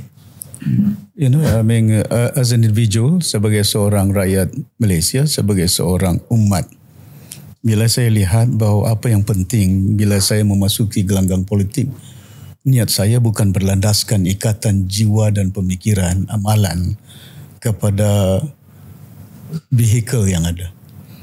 Tapi konten perjuangan itu, amalan dia, kandungan dia. Seumpama insan manusia, kalaupun bapa saya jadi imam, kalau rukunnya tak sempurna, bacaannya, tauhidnya, saya tegur. Subhanallah, 3 kali. Kalau dia tak perbetulkan solat dia, itu wajib solat ini, maka saya terpaksa keluar daripada saf itu untuk saya tunaikan amal saya kepada Allah SWT. Pasal saya berjanji kepada Tuhan, inna salati wa nusuki wa mahyaya mati lillahi rabbil alamin. Maka kalau lihat dari segi itu, pandangan jiwa saya masuk gelanggang politik, saya letak jawatan, saya bayar gaji saya super scale S11 buat 9,000 a month. Those days a lot. Oh, it's a lot then. You know, and then after that, tapi saya melihat that sebagai seorang anak muda, how far can I contribute to the society? In Sabah in particular, and also to the people, particularly the poor. When I go to the ground, saya melihat dengan mata saya mendengar dengan rintihan masalah mereka. And that molded jiwa saya sebagai seorang insan untuk melihat ke mana kita. Takkan hidup saya sebagai seorang insan dijadikan oleh Allah SWT untuk nakkan sebagai penonton, sebagai seorang melihat keadaan yang ada di negara ini. Maka itu yang saya masuk dalam gambar waktu itu, dah UMNO dimansuhkan dan landasan yang ada saya masuk dalam UMNO. I remember Datuk Seri, sebab saya bersama dengan Datuk Seri dalam kabinet pada masa itu, and my view of you was that you were one of the strong supporters of Datuk Seri Najib. You came through politics with him. Datuk Seri Timbalan Menteri Pertahanan, waktu Datuk Seri Najib Menteri Pertahanan, you supported him zaman pemuda UMNO dan lain-lain. How painful was it for you masa tu to have to go against him? I remember in cabinet, you Tan Sri Mahidin, myself, few others, kita bangkitkan kenaan dengan 1MDB dan sebagainya. You were quite forceful, but that must have been a dilemma for you sebab kawan. Macam Datuk Seri kata tadi, brother, you went against him. Ya, sebenarnya dari segi perjalanan politik itu bukan semudah itu. Ya, itu yang bila kita lahirkan UMNO membesar, I went together with him sebagai seorang anak muda pengasas UMNO, di antara pengasas UMNO, membesarkan UMNO di bumi Sabah. Saya dengan my uncle and the rest of the group je, dan Najib was there together with me sebagai seorang rakan, makan sama, you know, all of that. It's not easy. Tapi bila saya melihat berbagai incidents yang ada berlaku, tapi kemuncaknya bila bertumbung perjalanan perbelanjaan, you know, it's not easy. Saya sebagai seorang menteri kampung waktu itu mengurus mentadbir tangki biru pun. Lepas itu taken by ICU. Sepatutnya saya melaksanakan. Lepas itu ada perjalanan pembinaan jalan-jalan yang ada di luar bandar di Sarawak. And it was given to defense side. I said, why do you do that? That sort of things happen. But that is one of the main reason. Tapi bila berlaku tentang 1MDB, maka di situ saya banyak menegur dan saya banyak bersuara dan saya bagi pandangan, saya bagi nasihat. sebagai seorang insan, sebagai seorang jamaah menteri. Saya tak keluar membicarakan perkara ini secara terbuka tentang 1MDB, though I know a lot. Because I was so fortunate that particular moment, being a senior minister, I was able to communicate with a few government outfit. Be it sama ada SPRM, sama ada Auditor General Dan, Amri Buang, Abu Qasim, all those sort of things. Because I don't make the wrong decision. I have to be very thorough. Saya sebagai seorang kena tertib menjalankan supaya bila maklumat itu tepat, bila maklumat itu, so I have to make my stand. Tapi dalam pada itu saya juga nasihatkan sebagai seorang rakan, pasal kami mau besar, lonjatkan daripada pemuda naik presiden, naik presiden bertanding, lepas itu hampir kalah Mahyudin, waktu itu Mike Tyson. Lepas itu I told him, I said, brother, be patient, you'll be there on top. Then naik-naik, lepas itu bila berlaku, dan keadaan dia, tapi saya lihat, ya, dan saya sebagai seorang menteri, first to become the cabinet, bukan zaman Najib, zaman Pak La. Also grateful to Pak La, then I told him, I said, I do my part on how best we can. Tapi bila saya tengok perjalanan beberapa keadaan, itu yang bila berlaku dengan 1MDB, tapi saya tak boleh bincang lah saja, nanti contempt of court. Because I was so siasat tengok, tanya macam mana, so saya beritahu, no. Went to his house, he called me, I said, brother, can you come to the house? I said, then banyaklah cerita ni, inside story yang ada. I said, brother, I'm so sorry. You know, I can't, I said. Because I'm here to serve the people. I'm here to serve the country. I said, whatever it takes. And then I don't know whether you remember, I make a lot of noise. You know, when there was 3 billion money was there, you were there as well. Yeah. You also questioned that. 3 of us, Mahyudin and myself. And I was so adamant when I said, well, no, it's not easy. Even I come from that sort of outfit. Menteri Kampung, tak banyak duit, kita nak belanja ni. Yeah. And you are asking now. I said, what's it for? There's not even a memorandum. No. I said, I was very blunt and very sincere. I said, no. This was to cover the interest. So because we know that there was a call for, otherwise we'll be listed, yes, degraded from AAA, some sort of things. But saya faham keadaan yang berlaku. Maka itu yang saya rasa. But I treat him like my brother until now. Even the children, when they call me, they bump on me, Yana and the rest. I said, Uncle, how are you? I said, I'm okay. Regard to your dad. I said, selaku manusia, walaupun ada perbezaan politik pahamannya, tapi saya tidak terikat dengan nak memisahkan dari segi hubungan. But there must be a red line. Macam saya katakan, saya tumbangkan adik saya. Datuk Yusof, dia UMNO, saya warisan. I could have just make arrangement with my brother. I said, tak apa you tanding. Nanti calon ni diam-diam saja. Lepas tu you lompat, you menang. But I know God is looking at me. Yeah. People might not be able to manage, even realize. Tapi apa dalam hati jiwa saya? I know it's painful for my brothers. I know it's painful for my uncle. Because my uncle, dia punya son-in-law, my brother tu. Tun Sekaran, dia punya son-in-law, anak Tun Sekaran. My sisters, my sibling was there, shouting and all. I said, what's wrong with you? I said, no, I love my family. I love my blood. But masuk bila gelanggang politik is not about my family. It's about the nation. It's about the people's interest. Of course, it's important. Ini yang kita kena lihat, kepentingan umat. Ya, kalau kita tak melihat dari segi kepentingan keseluruhan, kemana kita nak bawa negara ini? Kemana kita nak bawa umat? Kita tak nampak. KJ, ini balik ni I pergi Keningau. Saya nampak kadang-kadang rintihan. They were students.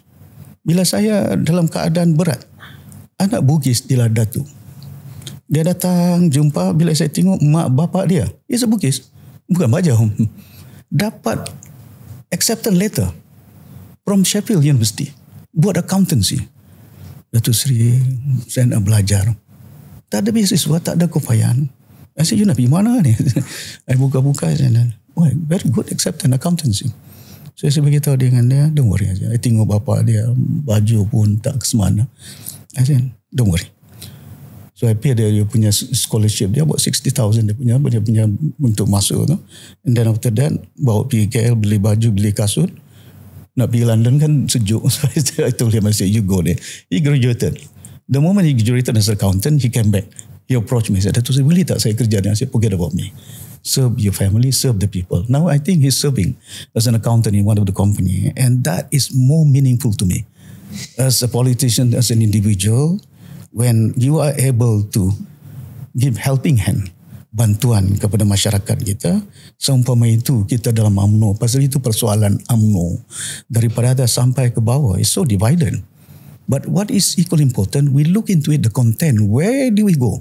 It's not bekas bangsa Melayu, it's not bekas bangsa Islam, tapi ke mana nak dibawa negara ini oleh pimpinan-pimpinan waktu itu. Pasal itu, bila kita bincang, a few of us, Tun Mahathir, Tun Hanif Omar, Zaman Khan, Abu Talib, siapa lagi, Tunku Razali, we had some meeting, Malay leaders in this country, thought of how we can make sure that ke mana nak negara ini dibawa. So we decided, go. Dan itu yang kita tupalkan UMNO tu. Lepas tu pula Tun Mahathir bincang di Titi Gajah, 3 orang, saya dengan Mahyudin, dengan Tun Mahathir, Mahyudin, you become president bersatu. Syafiq, you become timbalan presiden. Immediately I responded spontaneously. I said, Tun, I'm sorry. I have enough of that. I want to go back to my hometown, Sabah. I form Parti Warisan Sabah yang ada. You might not remember this, Datuk Seri. Tapi kali pertama saya betul-betul duduk dengan Datuk Seri was after the incident with 1MDB. Saya pergi ke rumah Datuk Seri di Semporna. I was Exco Pemuda then. And a couple of us went to see you. Tapi saya nak meluaskan sikit perbincangan ini.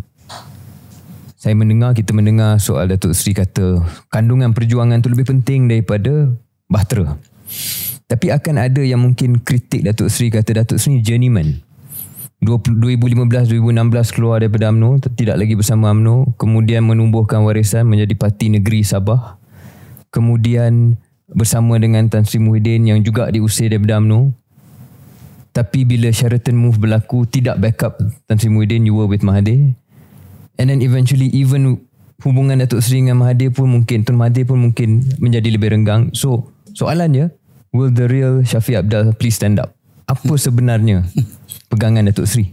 Sebenarnya bila saya lihat, Mahyudin did come to my house masa dia Perdana Menteri, dan dia bincang dengan saya. I said, I'm so sorry. I said, the first thing that I told him, I said, you have only 11, I think 13 or 11 MPs there. 7 of it members of parliament. You bawa 6 itu left with Mahathir. It's a very divided party. But dia nakkan supaya dia dengan, I think UMNO was then on board. So saya beritahu dengan dia, I'm not there for, as mentioned daripada awal, saya sebut dari awal, bukan oleh kerana nakkan menyokong kawan, nak menyokongkan kerajaan yang ada. Tapi bila saya lihat mandat tu, masa itu tak ada mandat. UMNO tak ada mandat nak bentuk kerajaan yang membolehkan mereka mencukupi jumlah itu. Ya, sehingga berubah Pakatan Harapan. Saya bagi tahu Lim Kit Siang, for God's sake, why did you all sign memorandum? I didn't sign memorandum. I tak dapat duit 3-4 juta pun. Because I stick to the principle, I don't want to deny the people's voice who voted me. Who we asked them to vote for us then. Change, we must. Kita kena ubah. But then when it comes to that sort of things happen, I said, I've been very consistent. I told Mahyudin, I said, sorry brother, I said, no, don't worry about it. I think kalau ada dasar yang kena bipartisan in parliament, saya akan sokong. Tapi kalau tak kena, saya akan cakap. And that's why. But I'm so happy with you, KJ. I mean, you have done a lot when you were then the Minister of Health. You know, I'm honest. I mean, when I look at it, I said, I was listening to all the argument I said, well done. You know, it's not an easy task. You being a lawyer, not a medical officer, you know, doctors, for that thing for you to be able to just set up that sort of outfit. And of course, not so easy then, because you were there to save human life too. Yeah. Vaccine was not easily accessible because there were so many nations competing, getting vaccine from out. I got vaccine from China as well. Well, I said, even I not save Sabahan, and also I give 1 million to Ministry of Education, 1 million to police, defense, all the frontliners. Ini duit kerajaan negeri Sabah when I was there the chief minister, because it's not about me spending Sabah money to a federal department. No. It's about, they are the frontliners. Not only we want to save their life, but ini yang saya katakan, kandungan persoalan di UMNO tadi. Mengapa harus kita katakan, kenapa tak ikut? Masa itu UMNO bersama dengan Mahyudin. Very consistent. We have been there. Bila Sheraton move, I don't want to join. I was not involved at all. Tapi bila saya tengok perjalanan saya pun kadang-kadang Mahathir have been very vocal. He knows me. Kadang-kadang saya bincang dengan dia, bersatu jangan masuk ke Sabah. He already agreed. He already promised me. There was no candidate bersatu di Sabah. Because my intention was to unite the Sabahan. Because too many parties. When I look at from dari akar, daripada Bukit, APCO, sampai ke Bintang, si Jeffrey Star, banyak parti sangat. And it's very divisive when I look at it. So why don't we unite? That's why I set up Parti Warisan Berbagai Bangsa. So I get Daryl, I get Chinese Jun Wong, I get even sebelum Jun Wong, sebelum Daryl, kita bergabung untuk membentuk satu gagasan Parti Warisan. I ask advice Daryl, can you go and see Lim Kit Siang? Daryl was Wan Aziza. At that time, Wan Aziza was then the mengurus parti PKR. Anwar was still in jail. And then Jun was DAP. Because we intended to work Pakatan Harapan plus Warisan. Waktu itu. But I've been very consistent. I didn't entice them by saying that, come on, you join me. We give some kind of position. No. We are here, but make sure because they are our partners, can you get consent from them first? If they don't, I said, don't join me. So Sri, saya nak tanya soalan yang contentious, but as we are friends, saya percaya Datuk Sri boleh jawab soalan ni. Tadi Datuk Sri cakap berkenaan dengan mandat rakyat. I want to take us back to 2018. Keputusan pilihan raya di peringkat negeri Sabah. Pada pilihan raya tersebut, seperti mana yang Datuk Sri tahu, of course the result was inconclusive. Tetapi apabila STAR memberi sokongan kepada Datuk Sri Musa, maka beliau dilantik sebagai Ketua Menteri.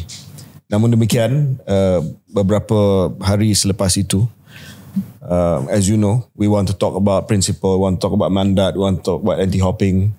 There were crossovers daripada BN. Termasuklah sahabat saya yang menelpon saya, Jamawi, untuk memberi sokongan kepada Datuk Sri untuk menjadi Ketua Menteri. And then of course there was a mini constitutional crisis, ada 2 Ketua Menteri pada waktu yang sama, dan akhirnya TYT telah mengiktiraf Datuk Sri sebagai the only Chief Minister. Don't you think that is betrayal of the mandat rakyat bila Datuk Sri menerima 6 orang daripada BN to become Chief Minister? Sejarah dia, yang kebenaran dia, sebenarnya sebelum itu pun, selepas pilihan raya, Tan Sri Dompok call me up. APCO, Matius Tangau, Iwan Benedict, Adun daripada APCO. Masa itu Musa, they was uncertain. Tak ada majority yang ada. APCO yang dahulu menelpon. Saya beritahu, kenapa? No, we want to, brother, we have been in the federal cabinet, myself and Tan Sri Dompok at that particular moment. Said, call me up. I said, is it, are you sure or not? I said, because you guys were there with BN, you know. I said, yeah, no, but we have been locked up here, this tanah. And this one, KJ, you don't know the story, the inner part of it. The real story. Before even Jamawi, this is later. Jamawi yang UMNO masuk ni belakang. Okay. And that what happened actually. When that happened, I said, are you all sure? And then that what happened, I think they went to see the governor. Express, because they were in the Stana lockup. not say lockup police lah, tak ditahan di situ, tapi mereka menyatakan kepada TYT they want to support Warisan. And then we have the number, and I was summoned to Istana. I said, are you okay?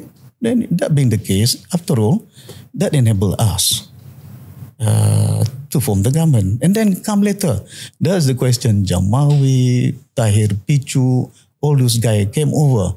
But I didn't entice them. I didn't give them money. I didn't give them position. There's only 2 guys. Yang saya bagi, Tahir Pichu, 1. Pembantu Menteri di Jabatan Kerja Rakyat. Tapi I was so blunt to them. I said, I'm here.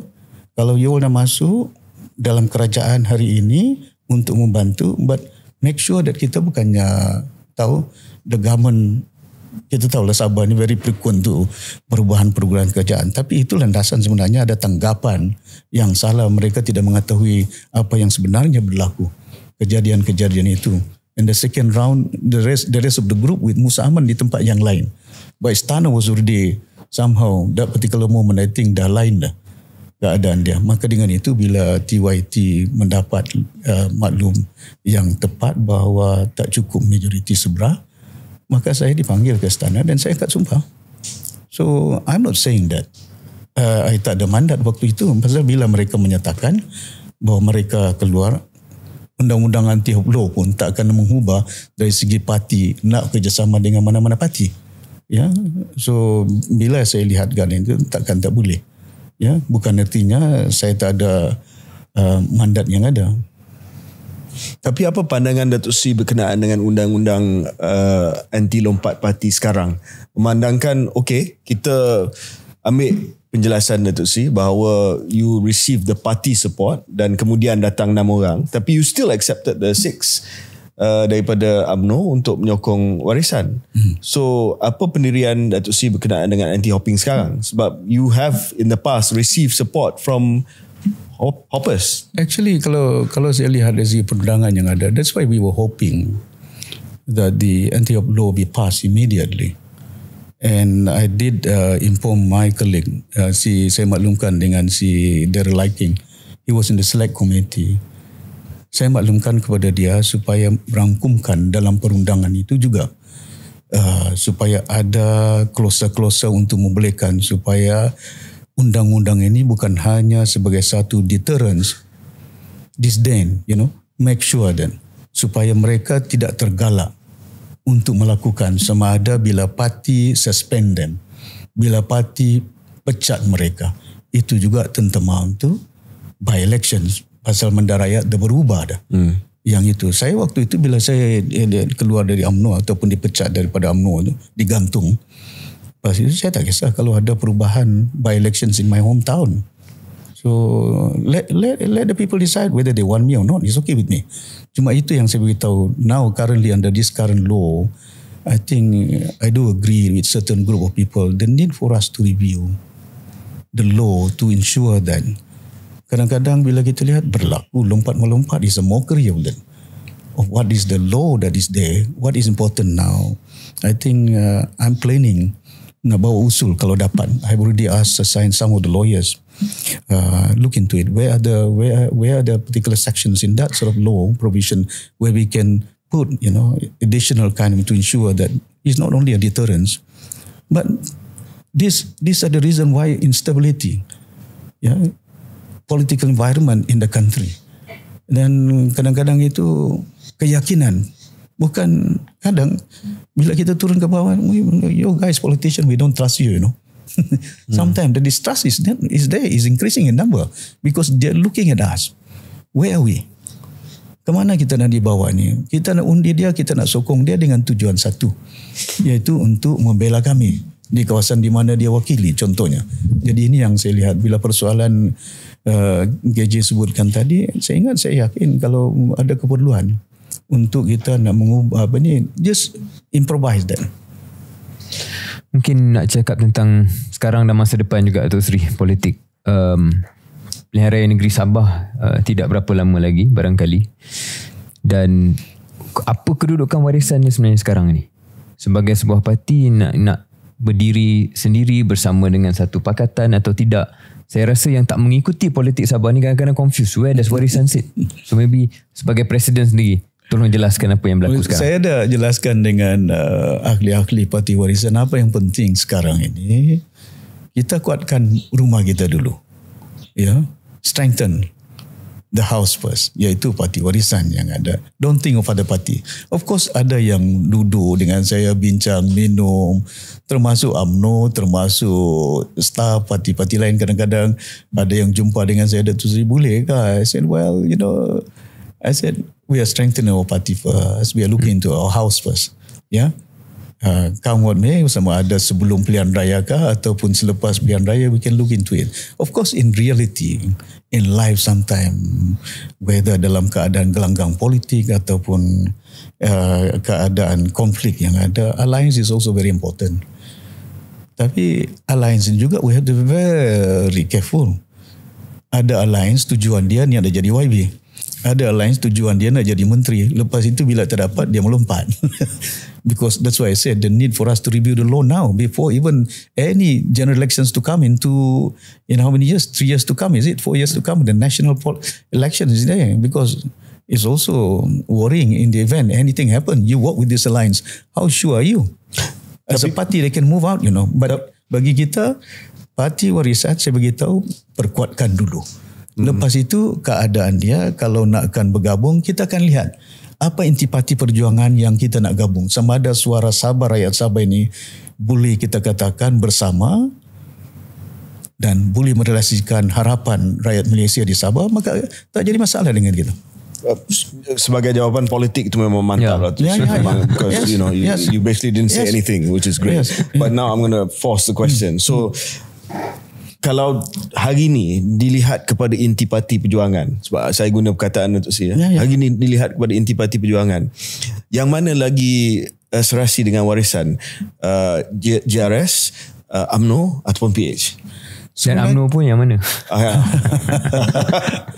Actually, rakan saya Bung Mokhtar pun ada berhubung dengan saya. Itu rakan, dia bekas saya punya ketua penerangan masa saya ketua dia all.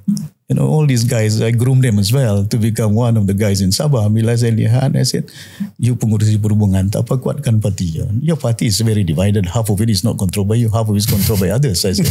So, when I look at it, who do we work with? So I have to be very meticulous, Nak kerjasama ini, seumpama KJ, I'm an economist. Nak buat pelaburan, nak buat ni, apa dia punya ni? Untung dia, rugi dia macam mana. Tapi di samping itu bukan keuntungan yang pertimbangkan. Rakyat Malaysia di Sabah itu, kehendak mereka, keperluan mereka. Because I need to bring the voice. The voice of Sabahan as a Malaysian matters this time. Yes. And it's just like the Black Lives Matters too. But our voice is matters in this country. It cannot be taken for granted. So that is where I'm looking to some of the area. Of course, they are local party. They are flagging that GRS is local party. Yeah, so is STAR, so is PBS. But you look at this party then. PBS was in government having 39 adun when there was only 60 state assembly. And it was governed and administered by Tan Sri Pairin. What happened now? Left with 7. STAR 6. Even KDM also very divided. When I look at it, I said, where do we go? That's why I did tell them a long time ago, I said, let's be united under multiracial party. Datuk Seri, I'm going to try again sebab dah 2-3 kali. So jawapan Datuk Seri masih yang mana jawapan tadi semua, segmen tadi semua very candid, tapi this one a little bit guarded, but we respect that. Cuma one last attempt from me. Saya tengok politik Sabah ni ada nama-nama tertentu lah. That's the Aman family, there's you, sekarang ni CM Sabah. 2-3 nama ni atau 2-3 pusat kuasa ni. So saya fikir Datuk Seri Shafie Apdal sebagai salah satu pusat kuasa politik Sabah yang masih relevan, you have to make a stand, sir, and you have to make it clear because you have many followers. So di mana Datuk Seri? Dan Sabah election ni tak lama lagi. Tak lama. When I look at, that's why I said there were incidents like Berjaya managed to secure a government with no alliance. For 10 years they governed Sabah. Berjaya. For 10 years, Pairin was able to govern Sabah for 10 years, 20 years, meaning that Sabahan have decided for that. So that's one option that we have. Go alone? No, go alone. Another option is alliance, of course, when you look into it. Of course, in pre or post alliance? Yeah, sebelum pilihan raya ataupun selepas pilihan raya? That's why I did ask some of them. I said, actually, to be honest with you, Gigi came to my house then when UMNO had problem with him. So I told him, I advised him. I mean, he's still alive. You ask him whether I'm telling the truth or not. I said, I advised him. I said, Gigi, I said, because I was the vice president of UMNO. Dia was dia ketua bahagian dalam UMNO. I said, Gigi, I cannot work with you because you under Bersatu. You know, and how can I work with Zatu? Because that particular moment lah, I said it's tough for me. Anyway, along the way kita tengok keadaan dia, and then after that, I said, you work with UMNO lah. After all, I'm a opposition. Saya tengok macam mana perjalanan pemerintahan you all. After that, he said, kalau selesai Datuk Seri, tak apalah. Lepas pilihan raya, you take over. Yeah, I said, no. I said. Then I said, after that, I said, whatever it is, you clean up your house first, then you come back to me. He didn't come to me. YB saya diambilnya. You know, about more than how many? 9 of them. We were the biggest number of all. Actually, by right under the Constitution of Sabah, 6-7, a party with the majority should be able to govern the state. And you can imagine, kita 29 plus Pakatan Harapan 32. Kan? Lepas tu bila berlaku, I tengok macam mana. Yang waktu itu AJJ bertanding atas Bersatu 11 saja. Dia bergabung dengan Star, dengan PBS, 6 dengan 7. They were not able. Tapi bila saya tengok, tahulah politik Sabah ni bila melihat keadaan politik yang positions and duit itu juga menjadi umpanan itu, kadang-kadang ini yang saya beritahu. That's why anti-upload is very crucial. You look into it. We are not driven by that. I've been very consistent. So ini yang kita katakan, keadaan ini sama ada kita nak bergabung persoalan dia Syahril sekarang atau selepas. But of course it's not easy in life, as you have seen Second World War. It was not easy for European countries to fight with all those Germany. So the US. Begitu juga kadang-kadang kita lihat, tapi banyak negara juga dalam dunia politik, Demokrat, Republikan. But in your example, di Sabah ni siapa? Germany?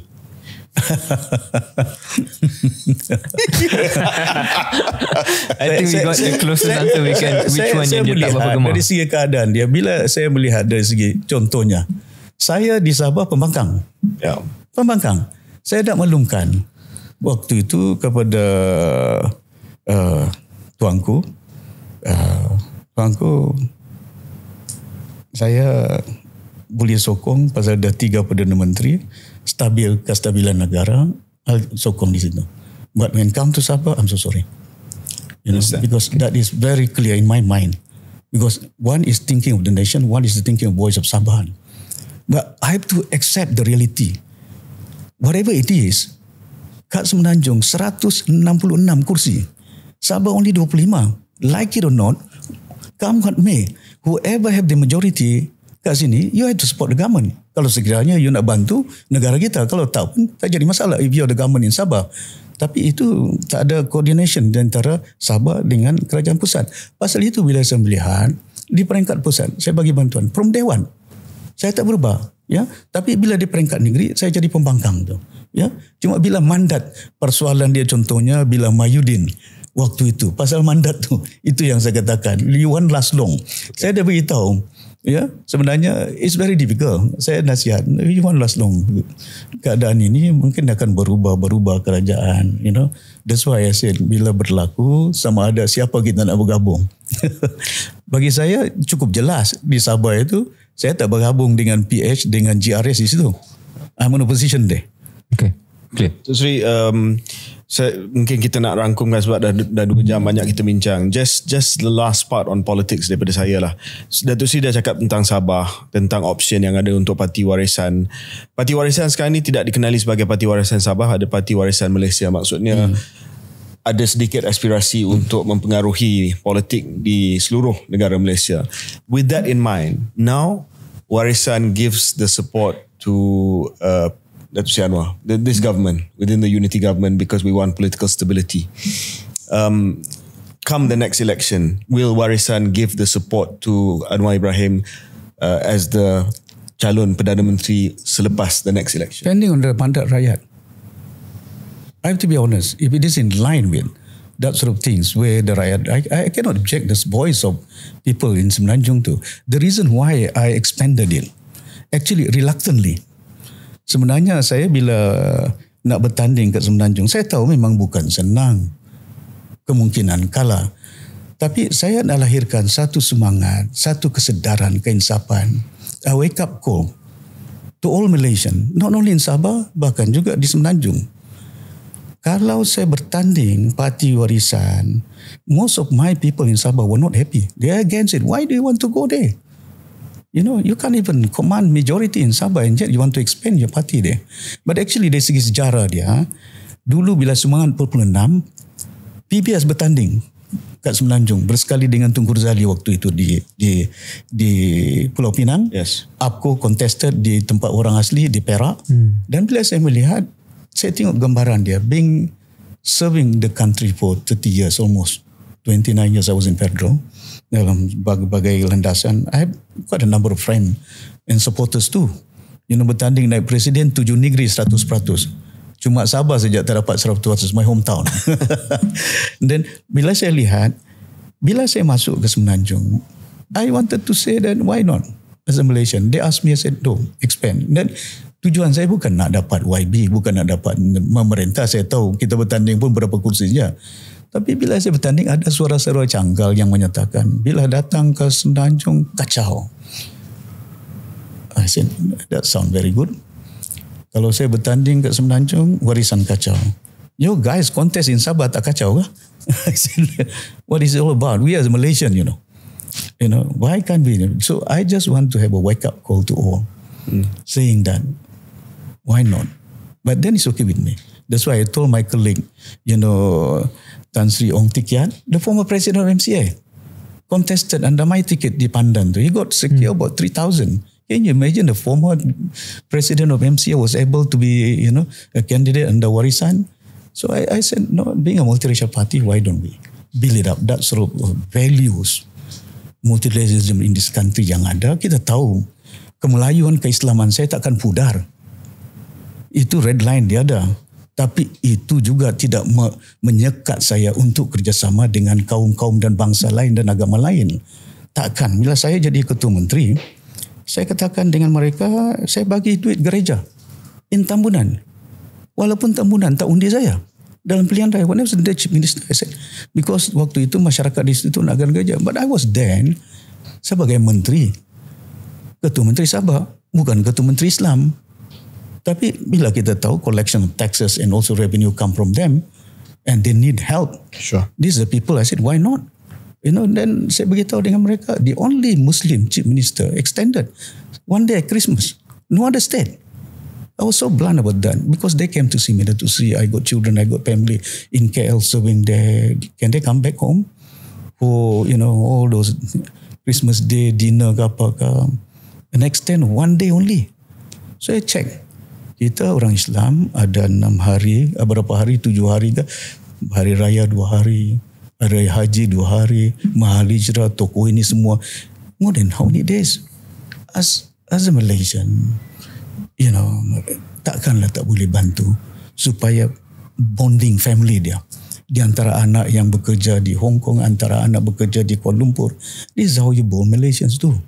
The family ties are there. They miss their children. Can they expand another just one day extra to ensure that they don't have to rush for their flight to go back to KL, to ensure that is what I'm saying, that this is inclusiveness on how we govern the country. Bukan berarti bahawa keislaman saya pudar. Don't get it wrong. Yeah. That's right. I think that's a good explanation as to kenapa warisan ni sudah mempunyai aspirasi nasional. But just to final clarity on the question on sebab kita dengar macam UMNO di bawah Datuk Zahid ni seolah-olah dah bagi sokongan mutlak kepada Datuk Seri Anwar even for the next election. But for you, it's wait and see. Yang saya lihat ini kena kita perkuatkan pasal ada sejarah di Sabah, ya. Dari segi kedudukan dia pernah diperintah oleh satu parti, ya. Jadi itu di antara option. Let's build up. Bila saya lihat, I have to be very thorough. Kalau saya dapat lihat bagaimana keadaannya, bukan senang. Pasal you all know that. Saya harap rakyat Malaysia di Sabah ini bukan hanya berlandaskan oleh kerana ada duit maka diundi. Ini yang where money politics counts. Saya tak nakkan keadaan itu berlaku sehingga boleh menjejaskan masa depan anak-anak kita dan dasar kita. Jadi harapan saya sedikit masa lagi saya lihat kalau sampai waktu dia. Because saya akan lihat macam mana suara mereka. Kalaupun dia local party, they must have the right voice. Saya tak mau local party, tapi bila sampai keadaan kes-kes contohnya macam tuntutan 40%. Local party. Siapa dia? APCO. Lepas itu bila kes berlaku, tarik pula kes di mahkamah. Kita tak mau benda-benda seumpama itu. We must be very consistent. Whatever it is, kita kenakan supaya we very thorough on how the hope, harapan di belakang rakyat kita yang menyokong kita dapat kita realisasikan. Bukan kerja mudah, Syahril. Saya tahu mungkin itu political answer yang agak, walaupun saya tahu di luar sana pandangan mereka, but politics is very dynamic. Yeah. Anything can happen. When Trump was having that sort of assassination, all of a sudden the graph went up so high. Yeah. And then after that, all of a sudden Kamala Harris was hardly known. Yeah. I mean, known, but not that sort of things. She just beat him in the debate. Then just imagine. So that's why they call the politics is very dynamic. Tu Sri, dah lebih 2 jam. Just the last question for me sebagai penutup. Apa masa depan untuk Datuk Seri Shafie Apdal sendiri? What do you want to do the next few years of your political life and your life? Well, I'm here to regenerate leadership. And so I've been grooming some of the young people, including Munira, including Ajis. And there's so many young lawyers now. When I went to Tawau the other day, never have I realized, I told him, I said, 50 tables. We can't afford, I said, to have so many tables. All of a sudden they said, Datuk Seri, we increased the table. I said, 102. You imagine more than 1,000 people there. And majority were Chinese there. So when I look at it, I said, wow, I said, this is something, the wave yang ada. It's not because nak bagi duit pengangkutan, nak bagi duit datang, I mean, the reality is there. So my experience through politics, I was in UMNO, dan bila tengok, something is moving. So ini yang masa depan saya lihat bila persoalan dia Syahril. Of course, my wife also asked me, bila nak rehat ni? Our grandchildren is there. But to me, I think, so long as the nation is there, if rakyat want me, I don't want to force them. If the Sabahan people want me to be there, I'll be there. To me, so long as they want. If they don't want me, it's okay with me. I'm not there to force them. Dulu saya bertanding pun, duit bukan banyak sangat. But it's a national bendera, they all, and then all makan. One of my vice president, Datuk Zhao Jansen, berat lah tu. Dan Datuk saya, kenapa? Markas biru tu penuh. Siang malam, sup ekor lah, sup itulah, sup ini. I said, don't worry. I think the people in Semporna ni bukannya orang PhD holders. Tapi dia boleh menilai sama ada pemimpin itu boleh diharap ataupun tidak. Wait until the elections come. All of a sudden, hardly berapa duit saja ada. 21 majority. 1,000. 21,000 majority yang ada. So saya lihat tak pernah dalam sejarah sebuah parti yang dipimpin oleh orang Melayu, orang Islam dapat adun di Sindumin. Aib adun di Sindumin. Aib adun di Kimanis, Bengawan. Aib adun di Papar. Aib MP di Papar. Aib adun di Petagas. Aib adun di Tanjung Aru. Aib adun di Kudat. Never in the history, dalam sejarah politik Sabah, parti Cina sama ada SCA, Sabah Chinese Association, MCA, Gerakan, LDP dapat kursi 6. 3 MP. DAP saya dapat. They managed to secure 6 adun, but using warisan logo. And that's when I look at it, I said, they are there. So I think when I look at it, they might underrate us, but it's okay. For us, we can be underdog, but what is important, winning the heart of people, we must work harder. I told my people, don't be too complacent. Yeah. They never put me. I mean, that I've been long in politics. Kita tak boleh beranggap crowd is there and then you tepuk tangan. Saya masih ingat dulu Berjaya, bila Tun Mahathir datang dengan Datuk Haris, penuh Dewan. Tapi kamu, bila pilihan raya datang, habis. Yeah. So this is just like in UMNO lah. Remember crowd was there, Syahril, you remember all those, tengok-tengok, gone. Lingkup. Never in the history that when you look into it, even the ambassador of US came to see Kamala wasn't it? US ambassador came to see me. I said, well, Shafie tutored. I said, where do you get the info? CIA, is it? I said, wait a while, because I've been on the ground for many years. I masuk kampung, Gua Musang, Ketere, semua. Kadang-kadang kita dengar suara rakyat tu. When I look at it, BN was down just because of 2 issues. One, MDB and GST. But in Sabah, it's not 1MDB, it's not what GST. Hardly orang kampung tahu tentang 1MDB, hardly orang kampung tahu tentang GST. Tapi sekarang di Sabah, masalah. Survival. Harga barang, makanan, kerja, kehidupan, kesihatan, pendidikan. It's people problem. People's interest is there. So when I look at it, well, it's not so easy. We must make sure that we must be the voice for them. Not only the voice, but we must be able to prescribe that sort of policy to ensure that we are on the right path. And I've already laid out next, the moment we are there in the government, what next? What can be done? I'm not just talking about it. I'm not just, saying that for political pleasure for people to hear that. No. But saya akan pastikan bahawa perjalanan ini bukan hanya dari segi pilihan raya akan datang, bukan senang, pasal very divided. That's why I said, keadaan yang ada, mudah-mudahan perubahan berlaku untuk kepentingan bukan hanya Sabah, bahkan juga negara Malaysia. Tapi persoalan semada selepas pilihan raya, selepas Syaril nak pencen, is that a question you posed me? That was not my question. No, question. It might have been an adjacent question. Adjacent question. Well, as I mentioned just now, so long as the people want me. Sure, understood. That's my stand. If they want me, be it. Whether I'm opposition, I've been in opposition many years. It's okay, I can survive. In politics, like what Churchill said, life you can die once. But in politics, you can die many times. Great lesson for all three of us. Datuk Seri, satu episod yang sangat-sangat istimewa, menarik. Terima kasih kerana berkongsi pandangan secara jujur dan ikhlas dengan kami berdua dan juga dengan pendengar dan penonton KS. To say I've always had a soft spot for you. We are friends. I admire you as an elder brother. And I hope we can continue with the relationship. All the best in what you do. Clearly you have the intellectual ability, but more than that, you have the grit. Sebab Datuk Seri adalah seorang street fighter. Many don't know this, Syaril, but this Sampurna is like the wild west of UMNO politics. And when we were coming up with tata cara pemilihan UMNO, bila kita turunkan kuasa pemilihan daripada perwakilan pusat kepada perwakilan bahagian, there was the Sampurna rule, which we never called it the Sampurna rule, but I'm calling it the Sampurna rule because we decided kalau kita bagi undi kepada setiap ahli di peringkat bahagian, Shafiq Abdal akan jadi Presiden UMNO sebab dia ada 400 cawangan.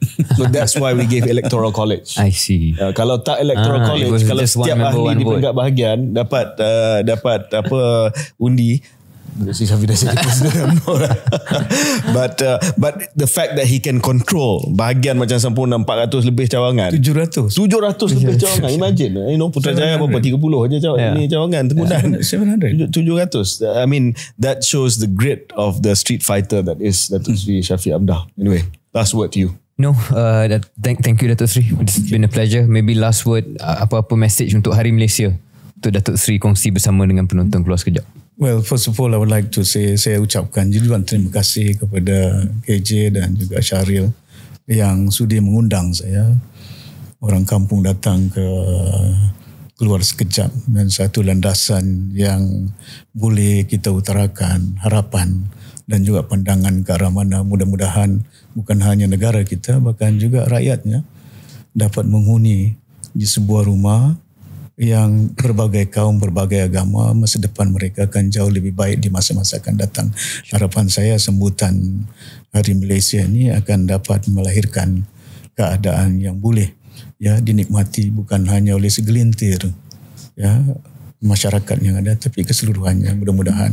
Dan saya juga doakan kepada KJ, all the while I've been there admiring your young leadership there. That's why when you contest pemuda tu, saya beritahu anak buah saya tu, Aziz tu, I said all out, I said go. And Syaril, you also, when I have a look into perbincangan tentang Keluar Sekejap, and I must say that honestly, I'm very impressed with all. I know some of the questions you posed to me, but of course it's not easy. But then again, I think ini landasan yang sebaik mungkin supaya rakyat boleh mendengar, menilai ke arah mana harapan saya negara kita Malaysia ini akan berupaya menjadi sebuah negara yang boleh menyatukan umat. Kebimbangan saya, keadaan yang berlaku tak pernah saya lihat anak-anak, kadang-kadang isu-isu kaum agama yang perlu diurus dengan baik, yang akan boleh mengakibatkan kemungkinan keadaan negara kita tidak begitu baik. Jadi harap sungguhlah supaya pihak yang berkuasa dan juga keadaan kita selaku rakyat Malaysia, we are so proud. It's not the questions that we are not proud, but for God's sake, I said, touch the heart, the nerves, nurani rakyat ini di merata tempat untuk membolehkan supaya ikatan jiwa mereka kepada negara itu akan dapat diperkuatkan lagi. Selamat menyambut Hari Malaysia. Terima kasih Datuk Seri. Thank you. Terima kasih.